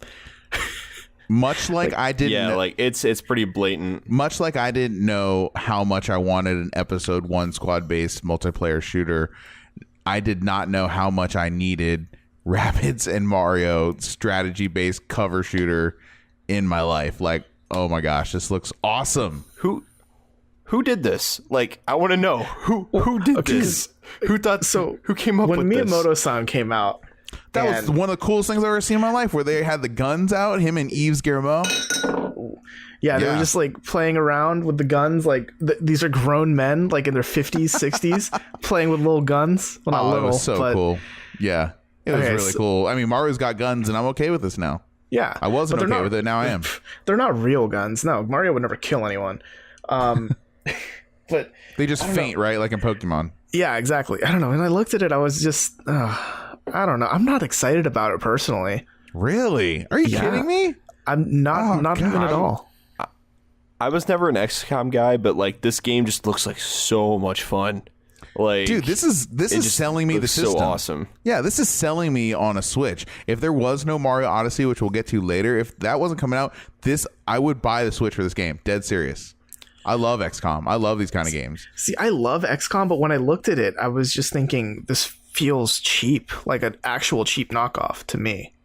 No, this felt like canon. This felt like a Mario game, like a Mario-ass Mario game. This was like Nintendo and Ubisoft come together. I actually wonder, how much development Ubisoft had in this. Like, what was the split? Like, was it just Mario assets, Ubisoft development? Was it vice versa? Like, I think it was Ubisoft development, because Miyamoto-san told like Yves when, it was like, hey, Ubisoft wants to develop a Mario game. Yeah. Cool. I will let you do that under one condition. You develop a Mario game that's never been made before. And apparently that means develop the XCOM version of Mario.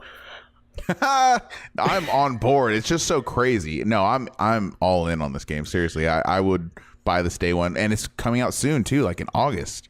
Yes, I believe August 29. I might get a Switch for this game. I'm dead serious. This looks pretty baller. I'm not gonna lie, especially since I want more things to just play on my Switch anyway. I'm pretty sold. Probably the biggest, guys. Let's not undersell. This is probably the biggest surprise of E3, if you ask me. Like, who expected anything like this? Wasn't it leaked not a little the earlier? genre, not the genre of the game. Yeah, the genre, just the art. I'm talking about like when you see them walking around, the Rabbids dressed up as Mario characters, and the Mario just kind of running around something that looks like the Mushroom Kingdom. Like, big deal. Like, all right, we just see them running around. Yeah, it looks nice. And then they start busting out the grids, and it has half cover. Yeah, there's a half cover. I cannot stress it enough. It is actually like if someone took XCOM 2 and made a Mario reskin of everything. I love Mario RPG. I love all those games. This, it's been done though. It's been done and kind of played out a little bit with like Bowser's Inside Story and Mario Luigi Superstar Saga, etc. But nothing has been done like this in the Mario universe, and it's just wholly unique. Obviously it's borrowing from genres, but it's got that unique Mario charm that is just so infectious, and I just love so much, and I will love for the rest of my life. So, like I said, I couldn't be more excited about it. I really can't. And again, it's the biggest surprise, probably one of the biggest, if not the biggest surprise of this entire E3 is this game and how much I feel like I need it now. Man, it looks like I'm the odd one out then, because I'm like negatively excited for this. Part of it might be because I already have like a tactical RPG on the Switch right now. I'm playing Disgaea 5, which kind of scratches that same itch for me. Okay. But I don't know. When I look at it, I just think it feels... I don't want to say uninspired, but I think it's so blatantly borrowing that it just kind of feels, I don't know. Hi, my name's... Your opinion is bad and you should feel bad, Sure. Robert. Shut up. Yeah, my name is Robert Scarpanito, and I'm dead inside. Yeah, sure. Maybe I am. I have no joy. I mean, okay, I'll be honest. Part of it, too, is like the Rabbids are annoying and boring to me. They're like the minions, but in rabbit form. I'm not going to sit here and defend the Rabbids, other than that they're going to add some comedy relief. Because Mario's the Ubisoft's version of the Minions. That's what's funny about this is like Mario's kind of playing it straight, right? He's kind of like, oh yeah, these weird rabbits are there. Whoa, don't get too close. Like, it's kind of funny. I think it's like pitch perfect on the tone of the game. And so, like I said, I can't be more excited about a game than I am for this game, which is so shocking. Fair enough. I guess we'll have to agree to disagree with that. I don't think there's anything that could sell me on this game, to be honest. No, it doesn't have to. So, talking about sold on a game, how about Ubisoft coming out and like, hey guys, so we know like the last Assassin's Creed you guys actually liked was Assassin's Creed 4 Black Flag because it was pirating the game. Yeah. So we're gonna take just the pirate sections of that game and just make it its own game, yep, dude. And that was another thing. Skull and Bones. We hit some stuff on the nose, really, when we were talking about what we might see at this E3. And I said I'm not really gonna be interested in an Assassin's Creed game unless it's a quote unquote sequel to Black Flag. And here we are, Skull and Bones, and that kind of goes with one of the major themes of E3 this year with with pirates and snakes and craziness. So and cringe. So Skull and Bones, I was seeing it kind of out of the side of my periphery. I was taking notes and just paying attention to a lot of stuff when this was going on. But who can talk about this game a little bit? Oh, I can talk about it a bit. Okay, so Skull and Bones, coming from Ubisoft Singapore, if I remember right, who are the same people who developed the whole naval system for Black Flag. So it's from the people who fathered the thing that everyone wants. So it's essentially the pirating of Black Flag in PvP form from the looks of it. And the mode that they talked about was like a 5v5 like looting thing, like which team can loot the most from different NPCs, different mobs or whatever around the map. And of course, if you run into an enemy, you can try and kill them to like take the loot that they've taken. But it's basically, if you really enjoyed the pirating goodness of Black Flag, it looks like the exact same mechanics, maybe a couple more fleshed out mechanics, but still like the same idea in PvP form. Yes, PvP. That is honestly that is going to be so much fun. Honestly, like so we have Skull and Bones, and then we have Sea of Thieves, though. Yeah. So Sea of Thieves is first person, right? Yes. So it's like so it's like a first person game. But so Sea of Thieves is and then you have Skull and Bones, which is like more like you're kind of, are you like commanding? How does this work exactly? Like you're commanding your pirate. Like you play as the captain, I assume. And like, did you guys play Black Flag? Yeah. Yes. Okay, so my guess is just like when you hold down a trigger, it's starting to be like, oh, let's shoot off the port side with all our cannons or the broadside cannons or whatever. And imagine just different buttons to start priming different weapons. You know, I don't think it's like it's not like 20 people are playing on one ship and like each person has a job. I think it's just like one player, one ship. Yeah. And the thing about it, it's almost like a hero class based shooter in a way where there are different types of ships with different types of abilities that are going to be more appropriate and more effective in certain battle scenarios. So you have to use a certain level of strategy when you're playing these out. And is it 5 versus 5? I can't remember. I think it's 5v5. At least in the mode they showed. I wouldn't be surprised they had different. There are like gigantic like flagships. There are like ships that have battering rams designed that are meant to be real up close. There are ships that have like long range, so you want to keep people away, but then just kind of like rain fire on top of them. And it seems like there's definitely some more thought put into the PvP, and the waves and the graphics. The waves looked really good. I remember the storms. And well, a game all about pirating, you better have some fine waves. They look good. You also need some great shanties. Are there shanties? Is that confirmed? Well, I can't say confirmed, but they were all singing "What do you do with a drunken sailor?" which I can only assume will be in the game. I'm so in. I mean, this game, I'm more interested in this than the actual Assassin's Creed sequel, 1,000,000%. See, my pie in the sky prediction for the Skull and Bones game is like they need to have kill streaks in this game, and like one of them being like a rogue. Inbound. Yeah, a rogue wave, just like rogue wave inbound, and just like a rogue wave comes in and just wipes out the entire team, like the entire team. Funny. It's like, oh, sperm whale inbound just takes like out an entire ship. Okay, wait, hold on. Did you guys see the ending of that preview though? No. Kraken.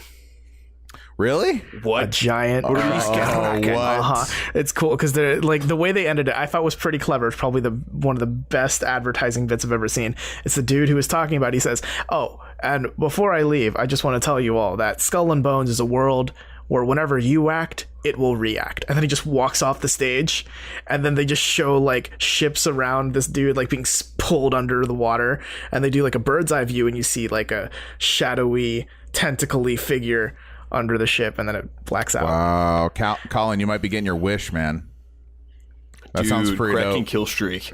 How fucking awesome! Cool. And it's new IP. You know, I know it's like inspired by Assassin's Creed Black Flag, but they're doing something original with it. This is not just a rehash. They're really going in on the pirating. I definitely, dude. This is gonna have at least a very strong cult following for sure. This has got like more so on PC than anything. Like, I assume this is gonna get a PC release, but like I feel like this is gonna be pretty big with the PC community. I don't think Ubisoft or EA anymore. I don't think they do anything that's just console exclusive. I think it comes out on whatever can play it basically anymore.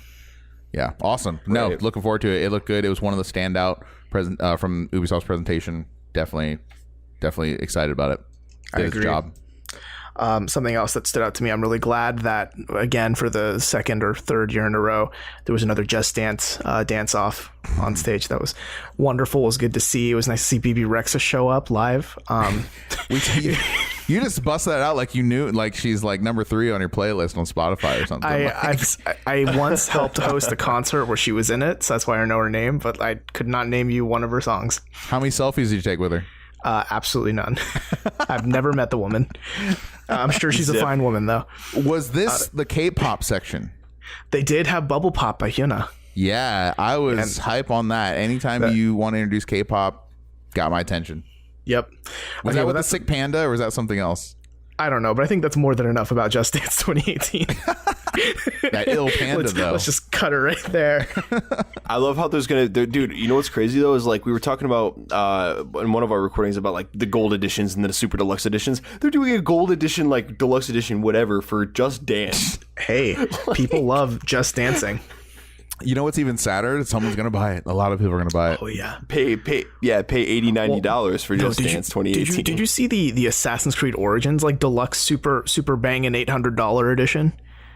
$800. It was with like some crazy statue or pyramid. I was gonna say built by slaves. It's like a foot high statue of what's his name, Bayek and his eagle. Wow. Yeah, and $800 for $600 or $800. It's insane. So it's more than the Xbox One X. Okay. Yeah, Okay, just I checking. mean, but if you don't All right. buy the Xbox One X, you can't see the statue in 4K, 60 FPS.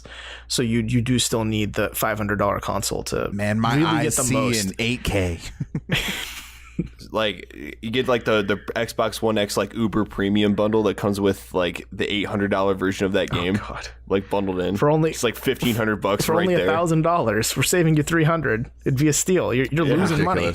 Ridiculous. There's one other big thing I want to talk about with Ubisoft. What about you guys? I mean, I'm able to hit a couple stuff. What do you got? Okay, well, my big one. Do you want me to just jump to it? Sure. Okay.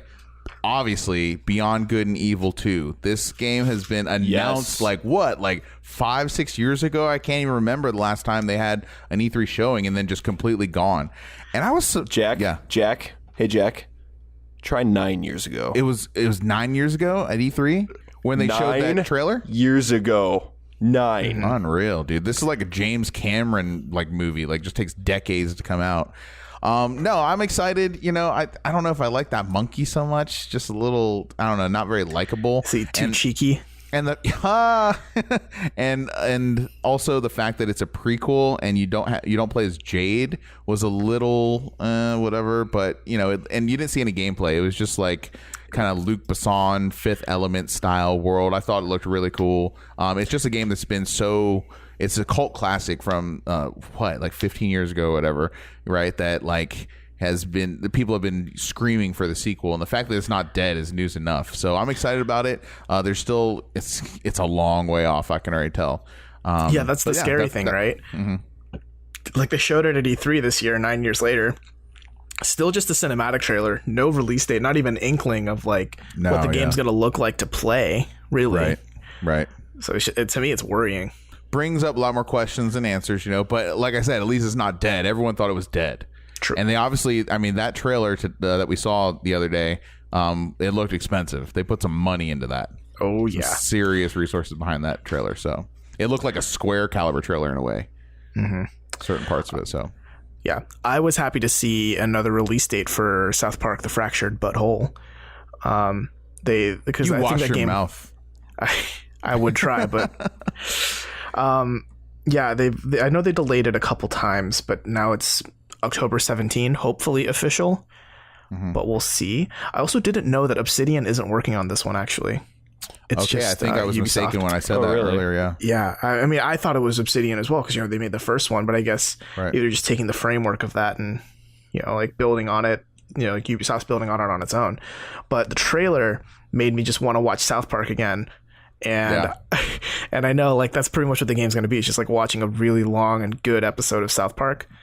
So I'm kind of in it. I'm interested in it. Yeah, I mean, if it's anything like the last game, like it's going to be worth the wait. Like we know we're getting quality because the last game, lest we forget, the last game got delayed several times too. It took forever for the Stick of Truth to come out. Yeah, that's true. And they changed when it did finally come out, it took forever. Yeah, it did. And but when it finally came out, dude, everything it was all there. Like the game was great. It completely captured South Park. It had fun RPG elements. Everything about it just screamed South Park. It was awesome. The red flags I have on this are that the first game was so good, was so like right on with everything. The gameplay, the art style, the story, the atmosphere, the way it was kind of like Lords of the Rings style. I mean, it just all came together like so well. So I'm just wondering with the change in developer, with it all depends on the story and the writing and just nailing it. I just think they have big shoes to fill with how good the first game was. So, even if it comes out good, if it's not like a lot better than the first one, everyone's just going to say, oh, well, the first one's better. So, you know what I mean? Mm-hmm. It's got that sequelitis kind of problem behind it. Yep. The last thing I wanted to hit on the Ubisoft conference is I'm glad that we got to see some gameplay of Far Cry 5, or at least some, canned gameplay of it. It kind of looks like more of the same, but with a lot more focus on like companions. Like you can call on companions to help you out, which I think is it's a nice twist on the formula that's kind of getting old. They didn't show a lot of Far Cry 5. I thought they'd lean into it more. Yeah, I did too, but they didn't show that much, which is interesting considering, there won't be another E3 before Far Cry 5 comes out unless it gets delayed. So It's gory, man. Yeah. Far Cry 5. Wow. They do kind of explain to you like all the questions people had, like, well, this takes place in America. Why don't you just call the cops, and get taken care of? They kind of explained away like why that is. So the game is gory. It is serious, real hardcore kind of war game, really, in a lot of ways. But then also it kind of did that turn in the trailer where it got more goofy and more like kind of lighthearted, and I just thought that was a little kind of jarring for me. But Far Cry is often jarring in its tone and in its story. So yeah, I agree. Let's move on though to the Sony conference. We're almost there. We're almost there to the end. So the light at the end of the tunnel. But I mean, how much to say about Sony? Go ahead. Yeah, I'm sorry to cut you off. Well, So I've always been. I'll be the first to admit I'm a bit of a Sony pony. But Are you a I will brony say too? that- Sony Pony Brony. Just a little bit. Yeah, Sony Pony Brony. So this definitely wasn't Year of Dreams 3 like for Sony. Like there was like one moment in there where I kind of had that freak the hell out moment. And I'll get to that in just a second. I know what it is. But like you probably I almost guarantee you know. But like overall, like I think that Sony pretty much just blew their load last year. Like, you know what I mean? They showed so much last year that's like it was a lot of stuff that was like, okay, this is happening, but like no release dates. And then this year we came in, like we knew they were going to be showing a lot of the same stuff that we saw from last year again. But it was so much that like there was next to nothing new. And so it was kind of like, okay, I mean, and we still like, we did get some release dates, but we didn't get as many release dates as we wanted. You know, like there were some things like why we didn't even get a release window for something like Detroit, for example. Yeah. Like we didn't even get a release date for that. Yeah, that is surprising. Or a release window. All right, so Yeah, what was the thing that like blew your pants off? Shadow of the Colossus. Hands down, Shadow of the Colossus. Like they showed like as like the first screen from it, and I instantly knew like they showed the bridge in the temple, and I was like, oh my god, they are not doing this right now. Like, do not like. And then they showed Wander and like aggro, and I was like, oh my god. Like I was screaming, I was like, get the fuck out. I was like, get the fuck, this isn't happening. Like I was screaming, I was so happy. But yeah, Shadow of the Colossus remake. I am so hyped for that. Can't wait to play it for a third Jack, time. I feel like you don't share in this this hype. You don't share the sentiment. I'm gonna go off here. Are you guys ready? I'm ready. Wait. Okay, now I'm ready. Okay, now you're ready. Okay, holy crap. So, Colin, first off the top, I definitely agree with you. Shadow of the Colossus was the coolest thing at that demonstration. Okay, and I am a huge fan of that game. I bought multiple copies of it. I beat it on PS2 twice, at least 2 or 3 times. I played it on PS3. I thought that was the end of it. The fact that they're re-releasing it, I thought it looked incredible. I thought it looked so much better. I'm on board with that, and I will buy that. Okay, so that is not what I'm disagreeing about. That game's awesome. Okay, and it also is the coolest thing that came out of that presentation, as I stated. Therein lies the fucking problem. Like, Sony dropped the ball so hardcore this year. I just think it was the most boring presentation. That they just dropped every ball possible. The coolest thing they had was a gold PS3 announced that looks ugly and looks dumb. You mean PS4? PS4, sorry, yeah, PS4. It looks ugly. Golden PS3, yeah, what? Right? It looks stupid. I mean, the Spider-Man game looked fine. It didn't look great. I thought graphically it looked really good, but I just kept getting hints of like, oh, well, look how good those Batman Arkham Asylum games are doing. Like, let's do that, but let's do it for Spider-Man instead. What does that look like? So I wasn't that impressed with that. Also, like, another standout for me, Final Fantasy Fishing. The Final Fantasy fishing game was like, yeah, that looks stupid. That looks dumb. I'll play that. Like, Sure. I want to pre-order that, please. Yeah, like, but, right now. I mean, Yeah, yeah, I need it. definitely. I'm dead serious. Those 3 games, like, those are like what stood out to me. But I just thought overall the presentation, like, God of War, I'm on record saying like I'm not that excited for it. It's fine. There was not word one about Last of Us. The new Uncharted game, I'll tell you guys, I could not care less about that game. That game is not moving the needle for me at all. And Sony not maybe like really sticking it to Microsoft, having the chance and maybe putting even a $50 price reduction in the PS Pro, like would have definitely ripped and teared a little bit on Xbox's lunch, right? And so they didn't budge on that. It was just, they were showing, you know, just kind of sequels and like add-ons, like like Horizon Zero Dawn's a good game, and that DLC or whatever they have coming on to it, that's fine, but they just didn't have anything. The fact that how old is that game, man? Is it like 17 years old? Like 15 years old? Shadow of the Colossus? Like, I think so. The fact that a remake of that is what really stands out is just fucking sad. And there's no other way to put it. And like, I understand there's no word on Shenmue 3. Where the hell was Kingdom Hearts 3 gameplay? Where was Final Fantasy 7? I'm really starting to get worried about Final Fantasy 7 with the fact they're moving development in-house now. They're changing all kinds of things. Like, it's just really... You know what makes me angry? This is what Sony is like when they're making money. When they're not making money, when they're not on top, is when they actually do right by fans, in my opinion. And like what you'll see is evidence of that when they needed to beat Xbox, they needed to beat GameCube, they came out with the PS2. Okay, and that was like still is considered one of the best consoles of all time. But then they were on top, and what happened? They released a $600 console that they're promising can essentially launch tactical nukes. It's so powerful with all these SD memory card, 4 USB, 2 HDMI outputs. If you remember when that first came out, like who wanted and asked for that? And now, they were considered to be losing the generation to Xbox 360. They came out now with this innovative PlayStation 4. Everybody loves it. Now that again they're being loved and there's money being thrown at them. Now I just feel like they're resting. They're resting on the laurels. They're not doing it right. PSVR, there was a big block, a chunk of information on that, but I wasn't really coming away super impressed with anything as a PSVR headset owner. Like, I don't know. It just was a really bad presentation. I was just expecting more from how they have performed in the past, and it just makes me angry. Are you telling me you're not excited that Skyrim's coming to PSVR? Skyrim again. Yeah. I'll check it out. I'm checking out, but excited? No. Yeah, okay. Yeah. Like, okay. So I totally understand your point of view. I totally get it.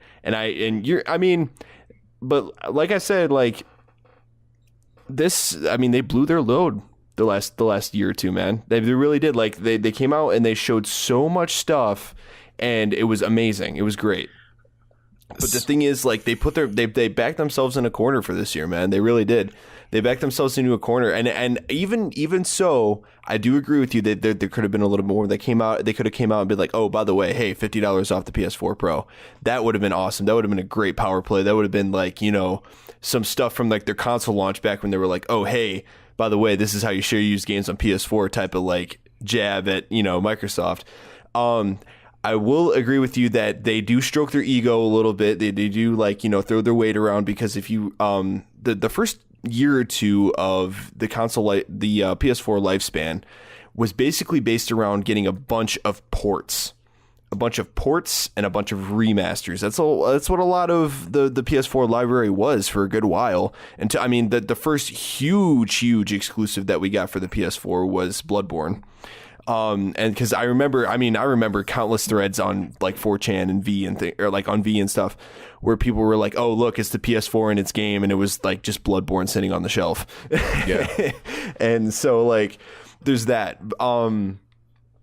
But like, I don't know, man. Like, you're not wrong, but they did during like the PlayStation VR section. They did show like, at least they showed some more original games. A lot of stuff from Supermassive, by the way. A lot of stuff from Supermassive. So they had Moss and they had Starchild, which looked meh. They had Inpatient, Bravo Team. Oh, okay. Hold on a second. You can't say that name without talking about probably the most I thought that was an iPhone game. Seriously, that was Bravo Team. No, yeah, was one you're of the right. most generic looking games I've seen in some time, and that's saying something, man. Yeah, it was. But Impatient looked interesting. Moss looked cool. But here's the thing. So, and this is gonna get a little off track from what I was talking about before. But like the thing with VR, right, is like VR games are just so hard to demo on stage. They really are. Because it's hard to completely understand what's going on. unless you do like a really good job at like emphasizing like how it's going to work in VR. And some of these games don't really do that well. Like, for example, I think Moss is a really good example, right?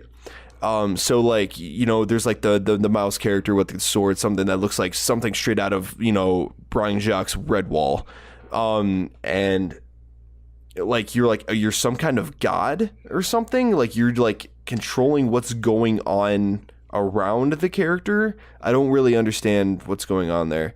Like, so something like that, man, like you got to do a really good job at like making people understand like how you're interacting with the game. You know what I mean? And it's really hard to do that with VR on stage. Yeah, I agree. Well, I mean, you know what? We're not coming too far off WWDG, the Apple Developers Conference, right? Like, they were doing a pretty good job at demonstrating VR there, where they kind of had a green screen behind somebody, and then you would see them with the headset on, but then you'd also see them like in the world. And, you know, so yeah. Oh, really? So, okay, that's pretty cool. They're coming up with ways. I mean, if Apple is leading the way as demonstrating VR to, you know, the masses, then that kind of doesn't look good on Oculus or HTC or Sony, really. But I hear you. It is hard. So you were saying? I don't know. Yeah. But to get off of VR just a little bit, yeah, like. If you're not a big like Uncharted or God of War fan, then yeah, maybe some of this stuff doesn't appeal to you. I personally, I love my Uncharted games. I like those story driven games like that. And Uncharted, The Lost Legacy did appeal to me quite a bit. Showed a little bit more of the exploratory side, the more Indiana Jones-esque parts of the expansion that's coming out. And I mean, I personally, like I've said before, I really enjoy God of War, and we got a little bit more God of War, and they showed us how the this new God of War game is going to tie back to the original series, which is awesome. And just the diversity of the world and all and they showed that the combat's still going to be really visceral and gory, for the lack of a better word, just like the old games was. So that was really cool to see that. But yeah, Spider-Man did look pretty cool.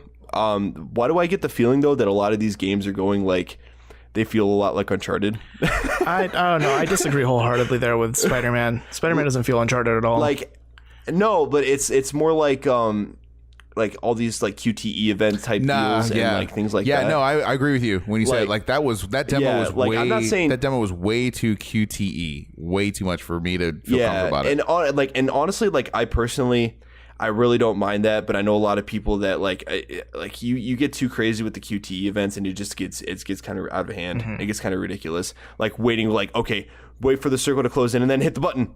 Now do it again. Now do it again, and now hit the triggers. Like, it gets kind of annoying after a while. It gets fatigued. If you do it every once in a while and like do it well enough, like, I don't know. I always thought God of War, I really like the way they do it because I don't know. But well, so for me, when I look at that Spider-Man game, I think like this is probably the best looking Spider-Man game in years. Ever. Make no mistake, it's the best looking Spider-Man game ever made. So like I'm interested in it, and the fact that it takes a lot of points from Arkham, I'm not too worried about, because the thing is, it's not like Rocksteady's making up Arkham 5 anytime soon, or Arkham 4. You know, like a Batman Arkham game isn't coming anytime soon. So in order to scratch that itch, I don't mind if Spider-Man takes up that mantle, you know, even if it's like, I know it's not Rocksteady who's doing it, it's Insomniac who's producing the Spider-Man game, but I think the combat looks really interesting, and it looks and feels like it's Spider-Man combat. The idea of, you know, using your environment and like using your web to like react with the environment and like pull things into enemies and stuff like that.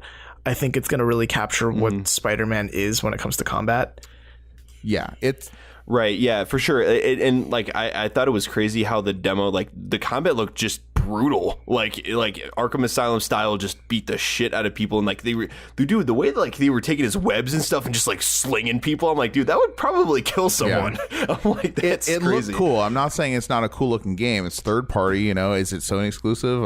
I doubt it's actually PlayStation 4 exclusive. Okay, fine. So that's Second another kind of arrow in their quiver, right? The problem I have, is that was the marquee game. Okay, it was a licensed property. No, yeah, you're right. That was the way they closed out. It was underwhelming. That was the way they closed out their demo. Like, that's the problem I have. Like, where is Death Stranding? That's what I wanted to see. That's what would have wowed me at the end. I know Kojima was there. He's there in LA now. I was really hoping for that, and the fact that not really anything aside from was anything actually said. I might Death be remembering this. Not a thing. Yeah, totally, Mom. Then No. that's what upsets me. Like, I just feel like Sony, after coming off multiple E3s, like crushing the game, they're just very meh this year. I mean, there's a freaking fishing game, and and Well, a 12-year-old game. Yeah. Like, it just was a disappointment. The most disappointing of all of them was Sony. What I think is right now Sony's on an off year. Like, in terms of their dev cycle, Say that I think again. Yeah, in terms of their dev I cycle, I agree. think it's an off year. I think it's like they felt maybe it's too early. Like, if they revealed more Last of Us Part 2, it's like maybe it's too early for that, because maybe the release date for that's 2019 kind of a thing. Right, and it's also too early for Death Stranding though, because I mean we've already gotten like 3 trailers now, but it's like that game is so far out still. Like, so there's 4 years into a console life cycle. To me, this is when all the awesome shit should be coming out. What are you looking forward to this Christmas that's going to be selling PS4s? On PS4, nothing. Absolutely nothing. I can't think of anything this year. Yeah, I mean- Can you?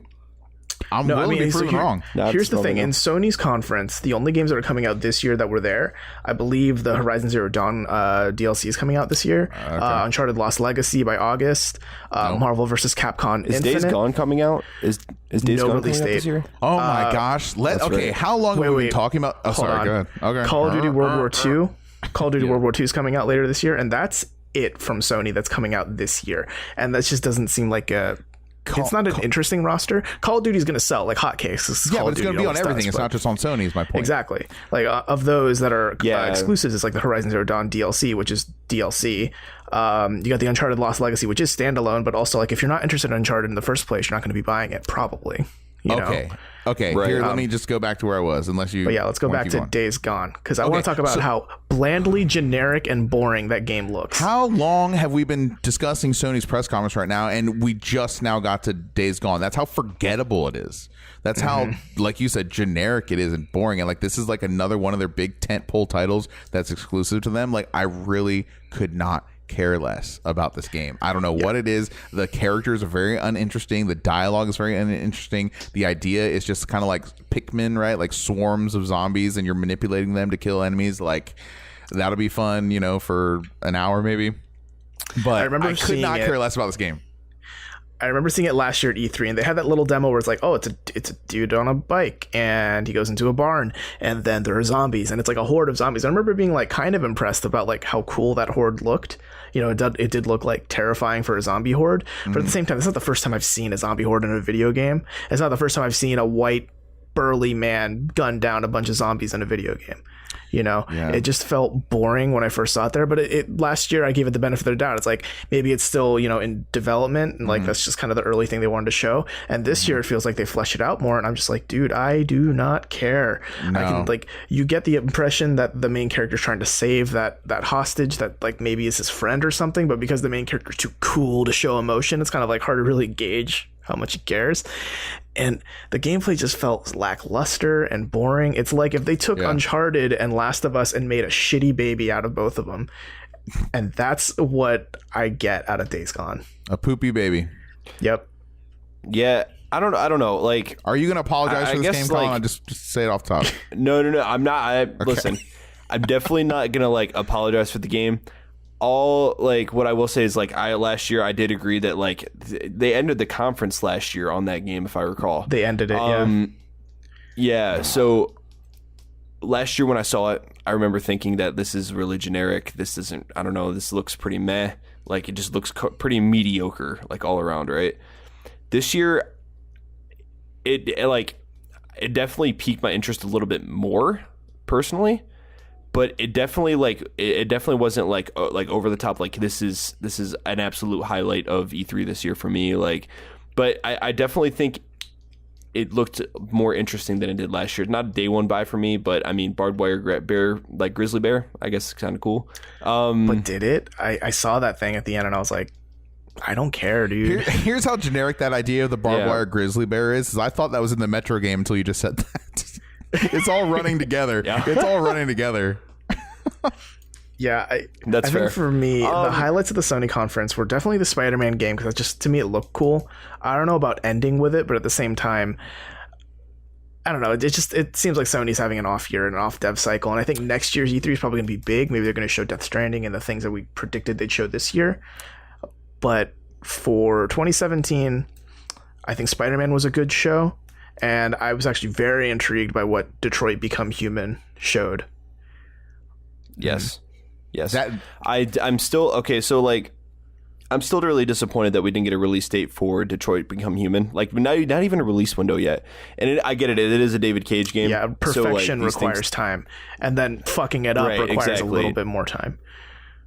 Right, exactly. But what we haven't talked about yet is we're forgetting about Monster Hunter World, and that game. I didn't forget about it. Yeah, I did forget. I knew it was there, and I was just like, eh. Yeah, I don't know. I thought Monster Hunter World looked awesome. Like, it's the first time we've gotten like a full-on console Monster Hunter in a long time. To be fair, like, I have heard other fans of that game on 3DS and PSP, and is it on Vita? I'm sure it is. But I've heard so, because it's handheld only, and so I have heard fans get ultra hype for this. So I think it's probably doing some things right. I'm not a fan. I mean, I'm not saying I'm not a fan, but I just never got into those games because I think it relies heavily on local multiplayer, if I'm not mistaken. To be clear, it wasn't only on like handhelds. There were previous Monster Hunter titles that were on like I think the Wii or the Wii U. PS2, like Monster Hunter Tri or something like that, I want to say. Yeah. Anyways, I just never got into it. Not to say that I couldn't. We'll see. It just wasn't really like doing anything for me. But again, like, fans of the series are ultra hype on that.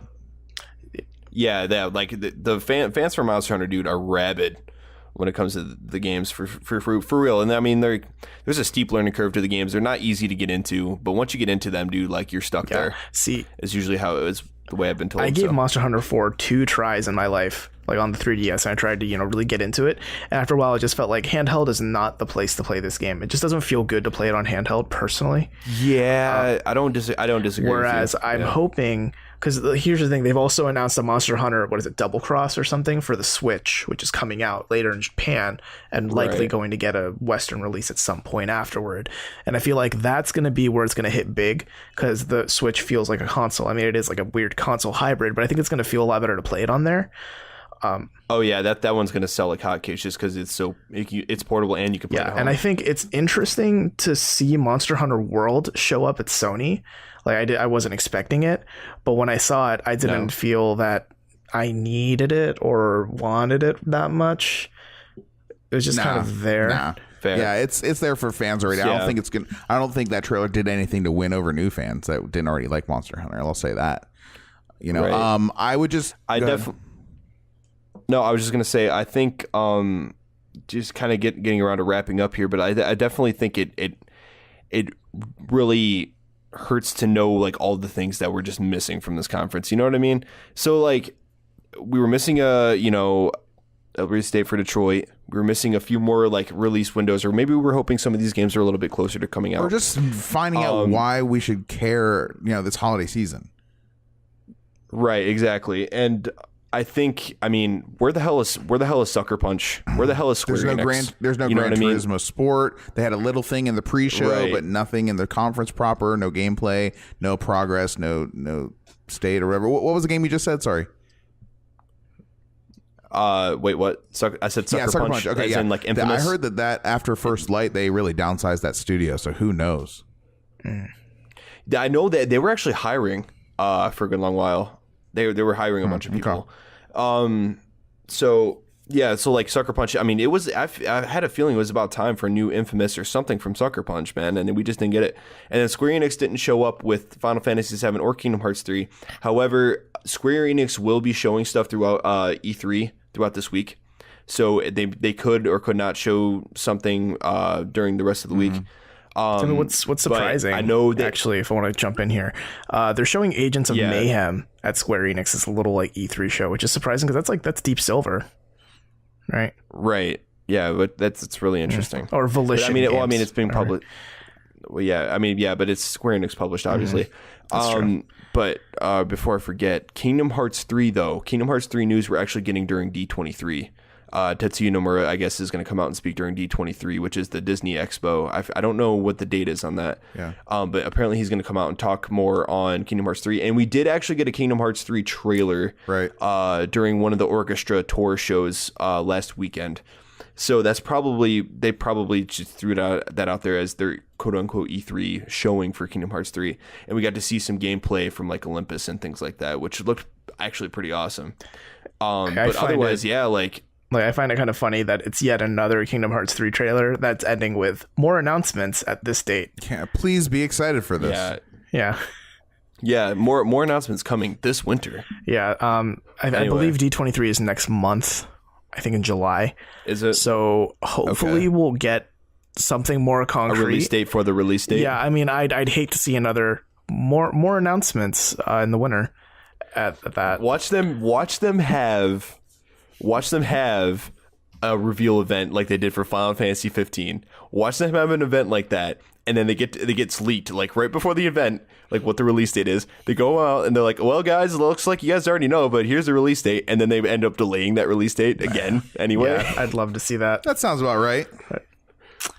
I don't know. Kingdom Hearts 3 reveal. I mean, for me, when I saw the Kingdom Hearts 3 trailer that showed up, the gameplay trailer, it reminded me why I love Kingdom Hearts so much, because, you know, the gameplay looked so fun and, you know, just like wacky and silly and cartoonish and great. And it, for a moment, generated some goodwill from me toward Square Enix. But then it ended with more announcements, and I'm like, you give something good and you take it away right there. Mm-hmm. Yeah, just give us a release date, damn it. I mean, I don't want to make it sound like, you know, we're those people that need a release date for everything and like, why isn't it out now kind of a thing. But, you know, we know this has been in development for quite a while. It's been over a decade since the last mainline Kingdom Hearts game. All I've been getting is like spin-offs and handhelds. So I can... Yeah, I mean, even though they've been giving us like... Even though it's been all applying to like the main storyline, which is, I don't know, it's weird that it's all spin-offs, because if you were to play Kingdom Hearts 1, 2, and then 3, you had no idea what the hell is going on. So I don't know, man, but it's getting ridiculous at this point. Like I was even saying before we even got to this E3 that if they don't show Kingdom Hearts 3 at this E3, it's practically vaporware. But that was also before they showed the orchestra trailer. Right. So if I could just take the shovel real quick and just put the final pile of dirt on Sony's E3 that will be, I just say, what a year. You know, like what a year to have a down year. This is kind of, Sony's been kind of the people's champion, right, over the last several years. Like they're the ones that will give you what you want, when you want, how you want it. And now in this down year, this is the first year where, again, we discussed that E3 has gone public and the fans are going to be there. You know, so I just think it's just unfortunate. It's just a bad look, and just, you know, I don't buy the excuse, like, you know, there were like I said before, we're 4 years into the console generation. Like this is really when like the heavy stuff should be coming out now. So I just disappointed overall. Like I couldn't be more disappointed that Shadow of the Colossus is like the standout.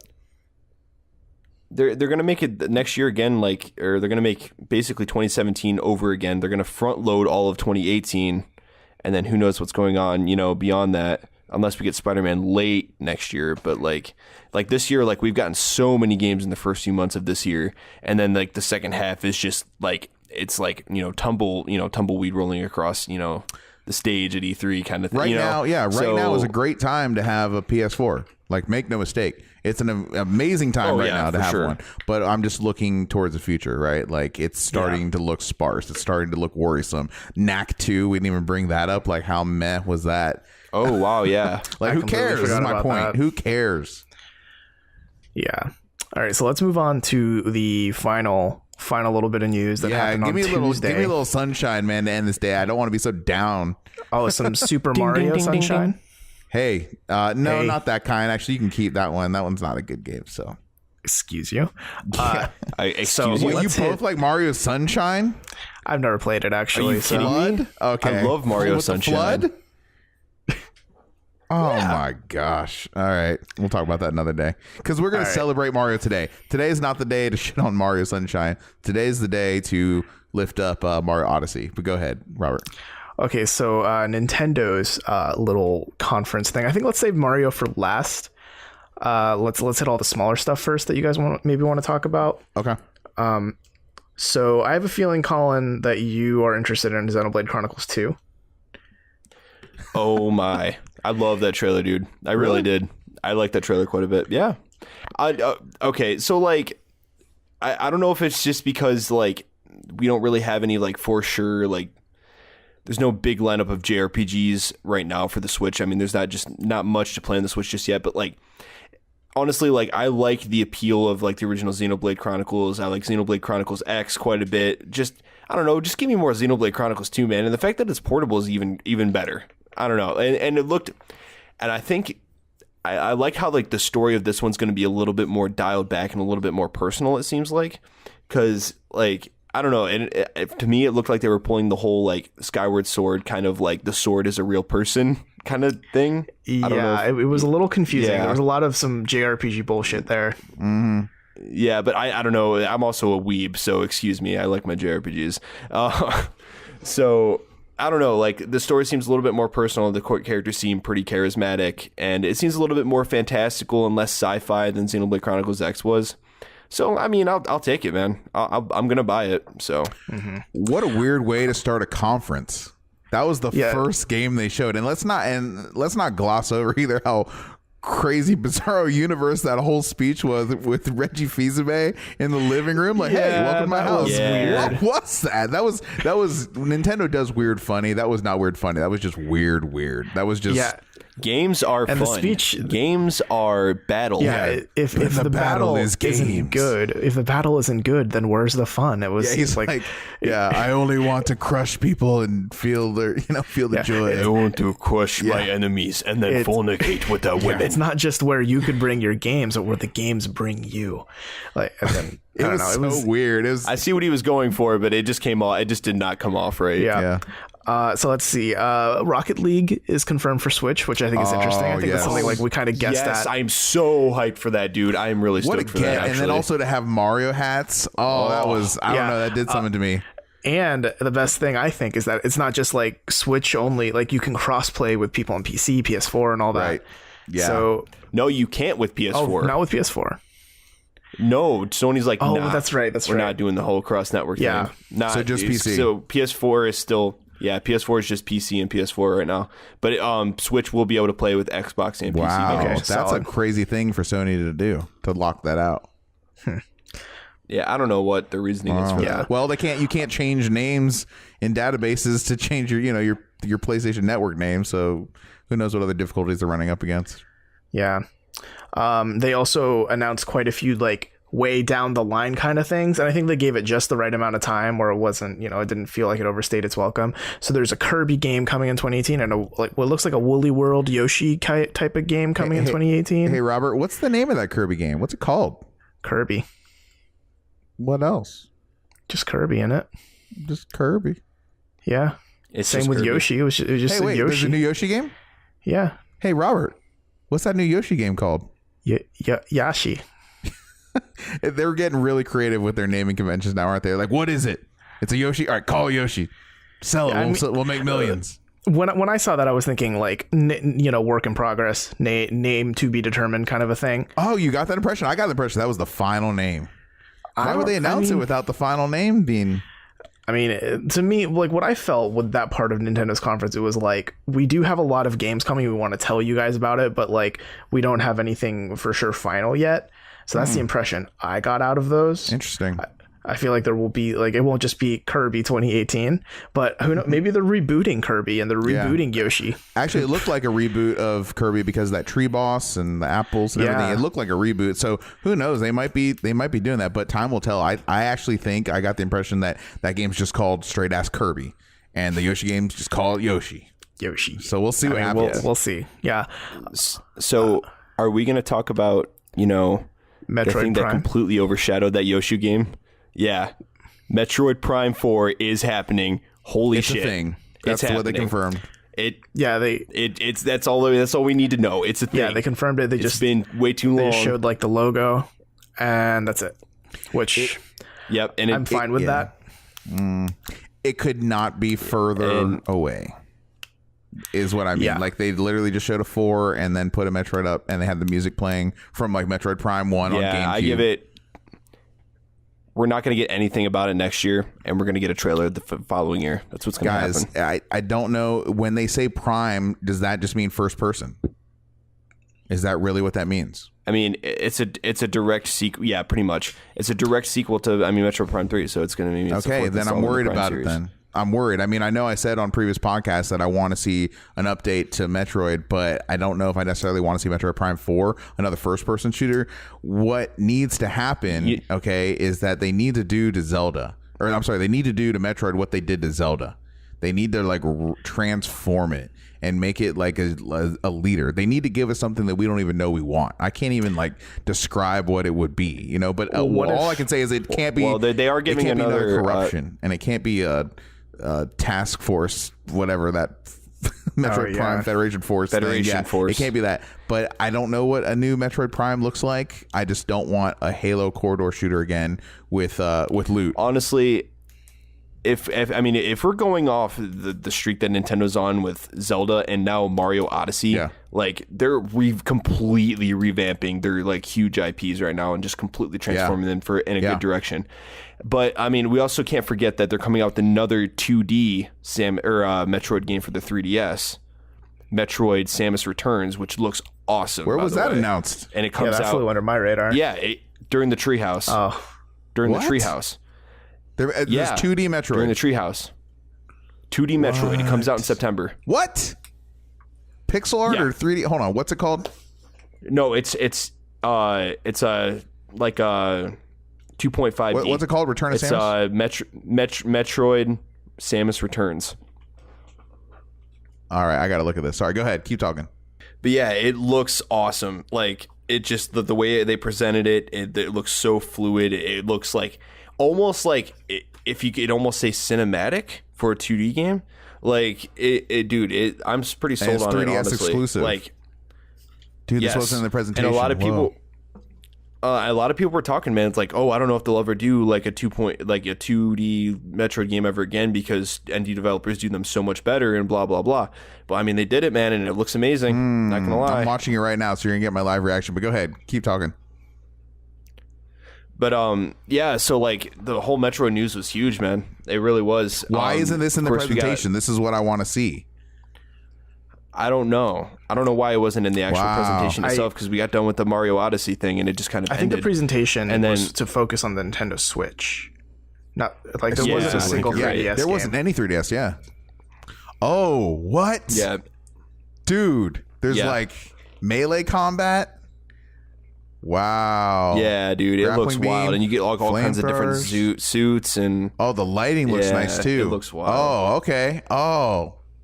Sorry, guys. This must be terrible for a podcast, but go ahead.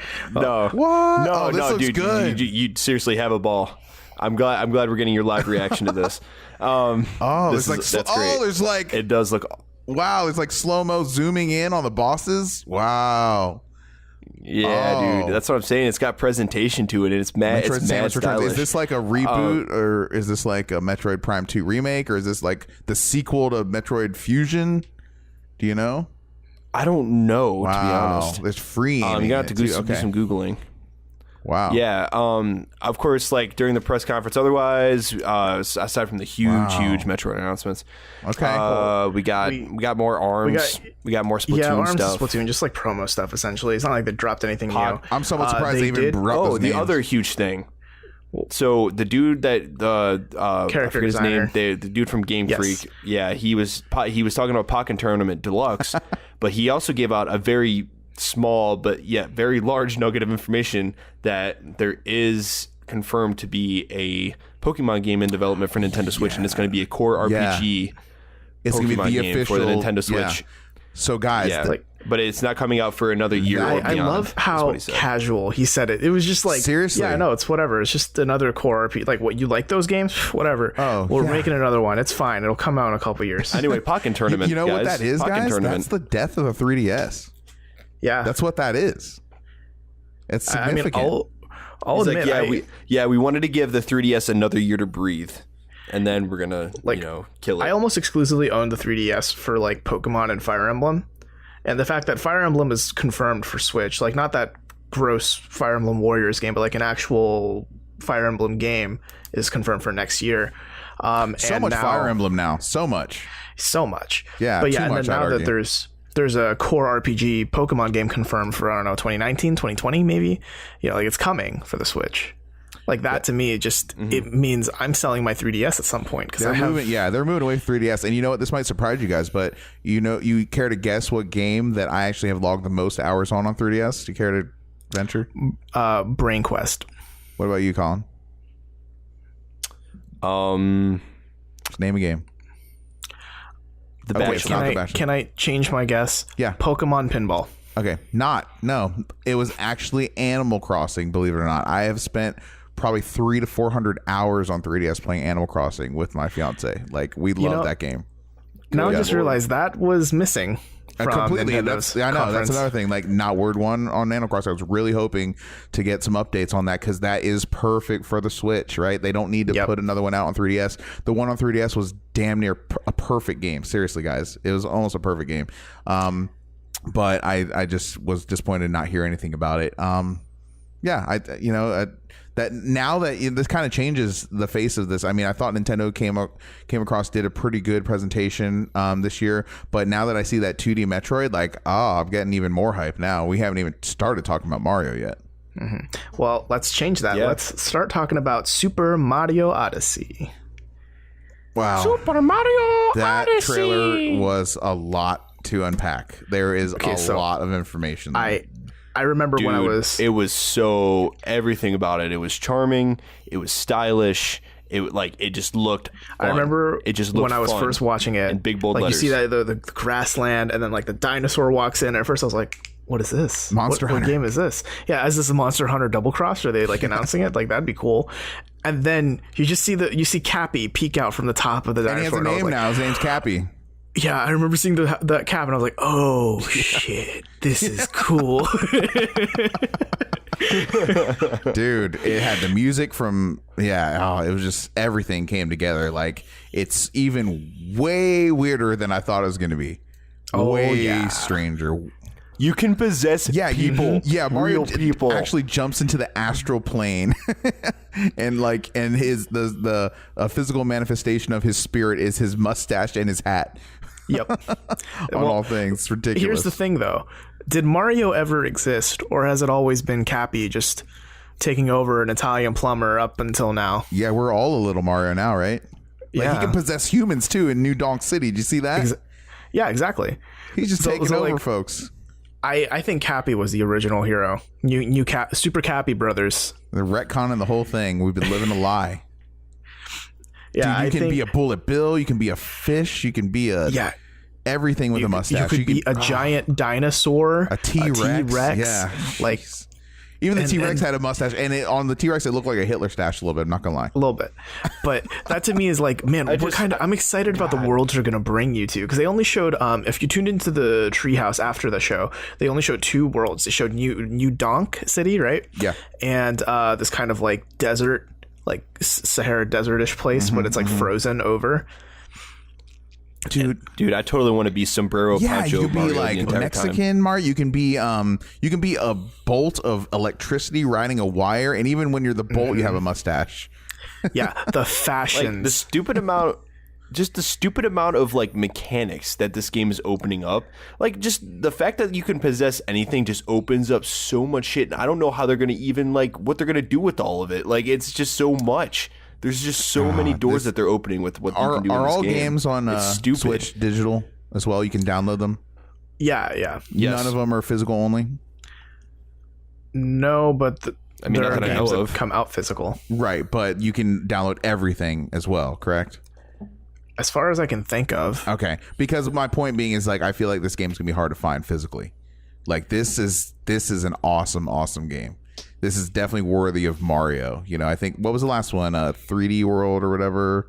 Yeah, on the Wii U. I feel like on the Wii U, those games never really hit as hard as expected. They were hard to find during the holiday seasons, but this one is definitely harkening back to like Galaxy 2, Mario 64. Like, this is going to be a heavy-hitting, awesome Mario game. So much weirdness in a good way. Yeah, I think this game's gonna have a lot to offer, and I do love that like Cappy isn't only used as a like a possessor, but like you can attack people with it, and you can use motion controls to change like the flight path of Cappy when you throw him. Actually, like you can make him spin around you instead of like a straightforward throw, things like that. So it makes Mario like the combat a lot more dynamic. Which I never thought I'd really say about a Mario game, because combat's usually like pretty straightforward. Yeah, you jump on Goomba, die. Yeah, or maybe you shoot them with a water gun. That's maybe or it. Not. Guys, it's basically Mario Grand Theft Auto, except instead of stealing cars, you just steal other people and other things. Yeah, you just steal them. corporeal beings. I don't know. It looks like it's going to be a good game, and from what I'm gathering, did either of you tune into the Treehouse afterwards to see the gameplay? A little bit. I kind of had a pretty busy day, but I saw a little bit of it. Man, my final thoughts on Mario: system seller, day one. This is the reason to own a Switch, bar none. Honestly, Breath of the Wild. I was going to say, I'd argue even it's going to be more accessible to Breath of the Wild. So I just think this is like. Obviously Mario is the flagship property. I mean, not to sell Zelda short, that's an amazing game, but this game is going to reach a wider audience than Zelda could with its accessibility and with Mario's recognition as a brand character. Yeah. Yes, definitely going to be picking up that Zelda DLC too, by the way. Oh yeah, they showed a little bit of that, and that looked cool, I guess. But yeah, I front loaded all my chips. I anteed up right away, and I bought that DLC pack like day one, basically, with Breath of the Wild. So I'm going to get it on Wii U. Yay! Nice. That thing, I'll have to dust it off when that stuff gets launched. But man, Nintendo was awesome. And now that I see that 2D Metroid, thank you, Colin, for showing me that. I had no idea about that. So that's awesome. Dude, I didn't read about it until afterwards. That's exciting. Let me say one more thing about Nintendo. I have a theory. Okay, well, all this talk when the Wii U was going down, when the Nintendo was developing their new console, the Switch, right? What was the talk of the town? What was the toast of the town? It was VR. Okay, it's kind of lost. It's kind of lost its way a little bit. But I have a theory, and I don't really have anything to back up this theory other than what I'm observing. But I have a theory that the Nintendo Switch was actually designed with VR in mind. Should it become almost necessary, right? If everyone's doing VR and VR is the new thing, if it's really catching on, I really think the Switch is uniquely equipped to handle that. I mean, look at the controllers. One goes in each hand. They're wireless, much like the Vive, much like the PlayStation controllers and the Oculus hand controllers, right? And then also, it's very easy to imagine a very lightweight headset with lenses cut out, where you would slide the Switch screen in, much like a cell phone, okay, and then have the VR screen like that. Oh, you're talking about the Switch Gear. The Switch. Yeah, the Switch. Switch Vive. It would be all too easy for them to make a peripheral. I think that. You could do it cheap. I mean, I think the design was I think the design of the Switch is kind of tailored uniquely for that. And whether or not that's intentional or not, you just slide it in from the top there with the ridges on the top. You just slide it in there. I don't know. You go. You're I can't. set, I've heard the pixel density on the screen is pretty good. I don't know how it would compare to a proper. I mean, like, imagine a Vita, like an OLED Vita screen from like the original Vita, but even clearer. Wait a second, you're telling me the Switch looks like an OLED? Like, dude, I compared my Vita screen. I have the original Vita. You're sure it's the OLED version because they changed that? Yeah, it is the OLED version. I can show you it right now. But like, I have that too. I'm not gonna like the screen looks even better than the original Vita screen. Good. So maybe there's something to this theory. I don't know. We'll see. Or also, if VR doesn't become a thing, which it seems like it's more, less likely as the days go by. If VR doesn't catch on, Nintendo can just shrug off, be like, "Oh, it looks like we don't have to make that stupid headset anymore." Yeah, I mean, shit. Like that's what I'm saying. Like, and like you said, since it's so like it's pretty much built for VR already, they could like. Them making it or not making it would not probably cost them all that much. It's, I mean, about the same as the gear. I don't know how much they would charge for such a thing. Yeah. Knowing that it's a Nintendo product, they would probably try to get away with some ridiculous price for it that's just above where you'd want to pay, but you're still willing to buy it. I mean, I don't know how, off base I am. Has that thought ever crossed your guys' mind at all? With the Switch as owners? Slightly. Not me personally, but when I was playing Thumper, I remember thinking like, dude, this would be frightening in VR. It is frightening, yeah. Yeah, as you've confirmed. But I never thought I want my Switch to do VR. Yeah. After we talked about that week, I went back and played it in VR, and I was like, oh man, this is lit. It's good. Yeah, it makes me want to buy the whole game because I'm just playing the demo. But yeah, so who knows, man? What is in store for Nintendo? But the fact is, I think that could be down the road maybe, and it could be relatively inexpensive because it's just really like a couple lenses and something to strap on your head. That's all you really need, right? Mm-hmm. There's an accelerometer there. Everything's there. All right, so let's cap off this behemoth of a podcast. Wow.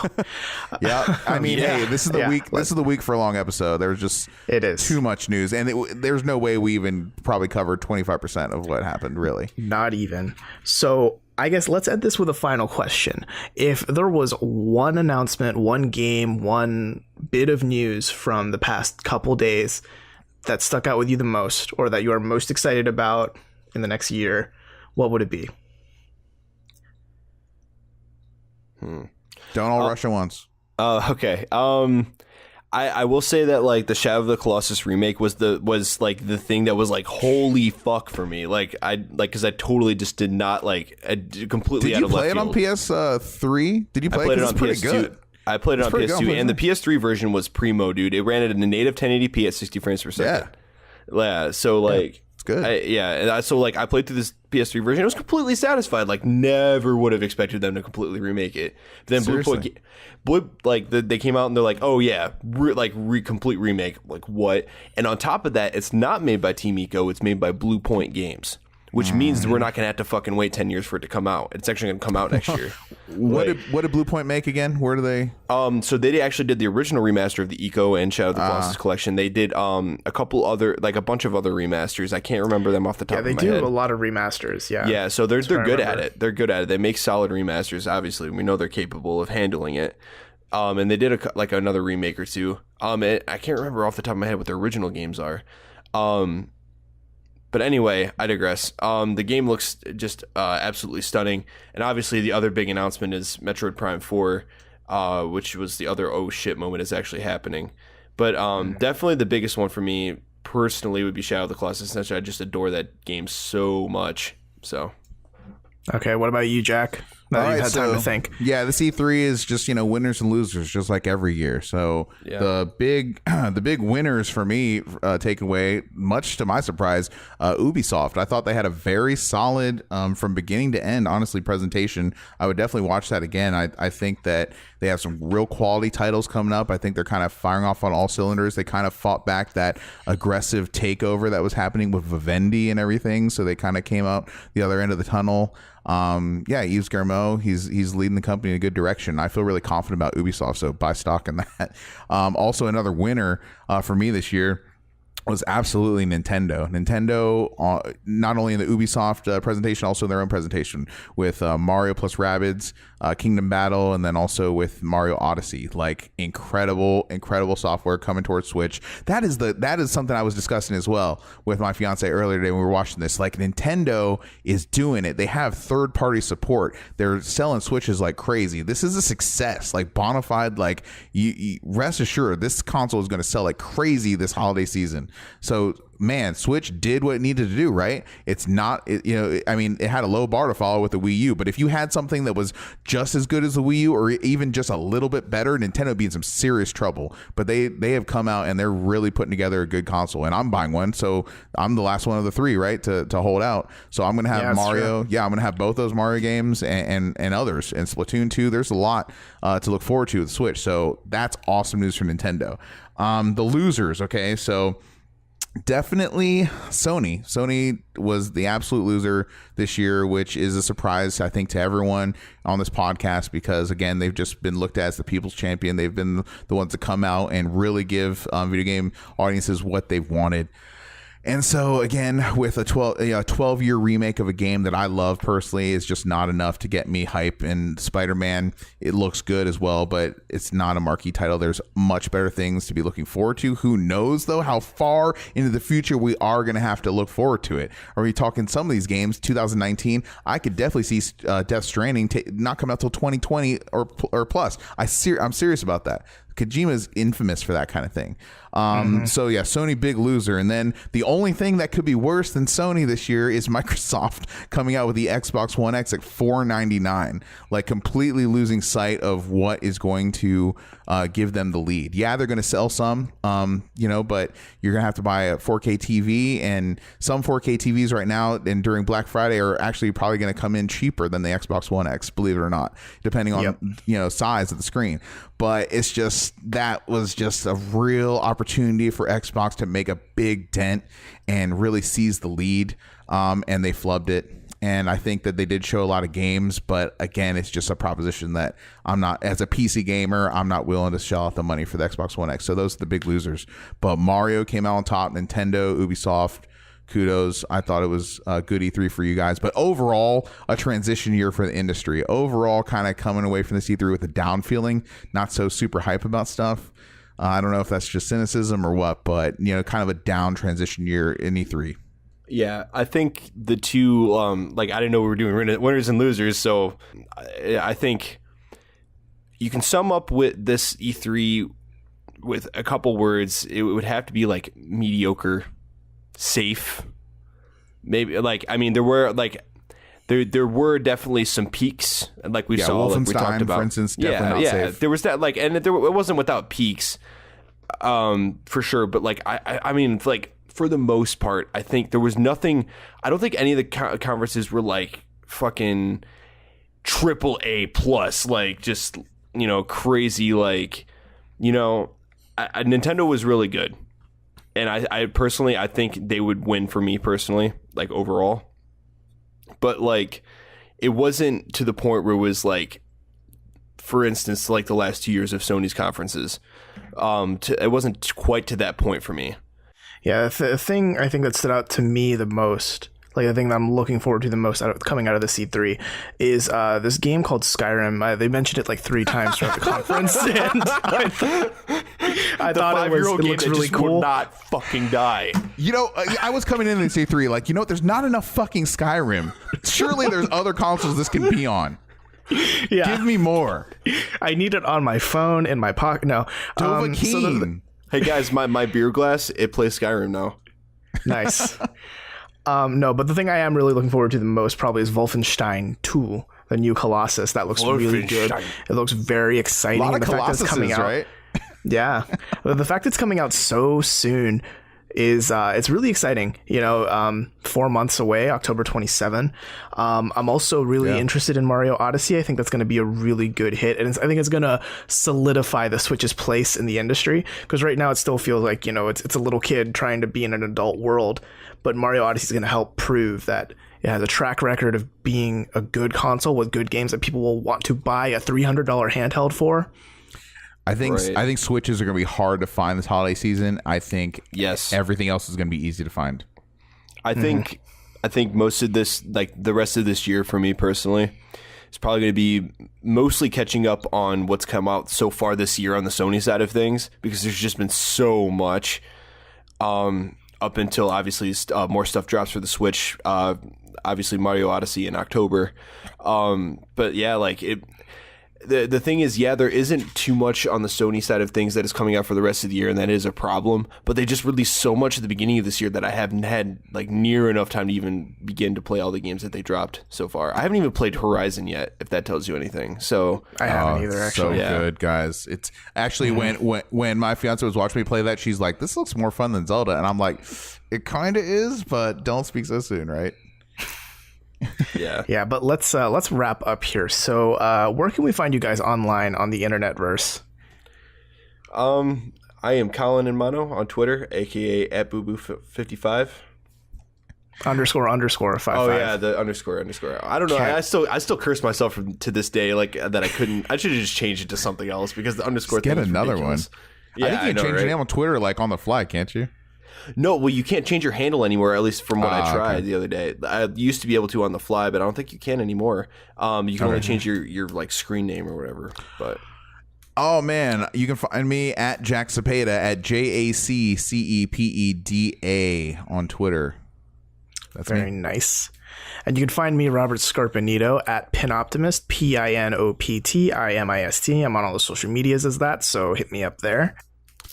That's an E3, yeah, guys. and it's also worth mentioning that you can also hit all of us up or shoot us any comments or questions at Tiny Disc Podcast. That's our Twitter handle, Tiny Disc Podcast, aka Tiny Disc is our screen name. Yes, we're official now. We have our own Twitter for all of us three. So if you want to hit us up as a group, go ahead and do that. We're a real boy. Yeah, actually, and also if you want to email us as well, tinydiscpodcast@gmail.com. Send any concerns, likes, complaints, questions. Mail. Yeah, anything you want for the good of the cause. So, and please, shitpost. I don't know what that is. What is that? What are you asking people to do? Devolver. What? By the way, Devolver Digital's E3 press conference won. Man, how could we forget? that's right. They won everything. Yeah, it that Devolver good? was so good. It was like staying up at 2 a.m. and watching Adult Swim. It's amazing. All right, so I need to watch this like right now. Yes, go watch it, folks at home if you haven't seen it. Just to watch just the first 15 minutes. That's what you need. Yes, and tweet your reactions to us at #TDP and let us know what you think of this bonkers as all hell conference that that Devolver's pulled off. It's very good. Cool. But that should wrap us up for this week for our E3 extravaganza. Yay! Yeah. Yes, a whopping almost 3-hour long marathon of a podcast. Yeah. So tune in next week for another episode of the Tiny Disc Podcast. And until then, we'll see you later. Right on. Hashtag Brianna, I guess.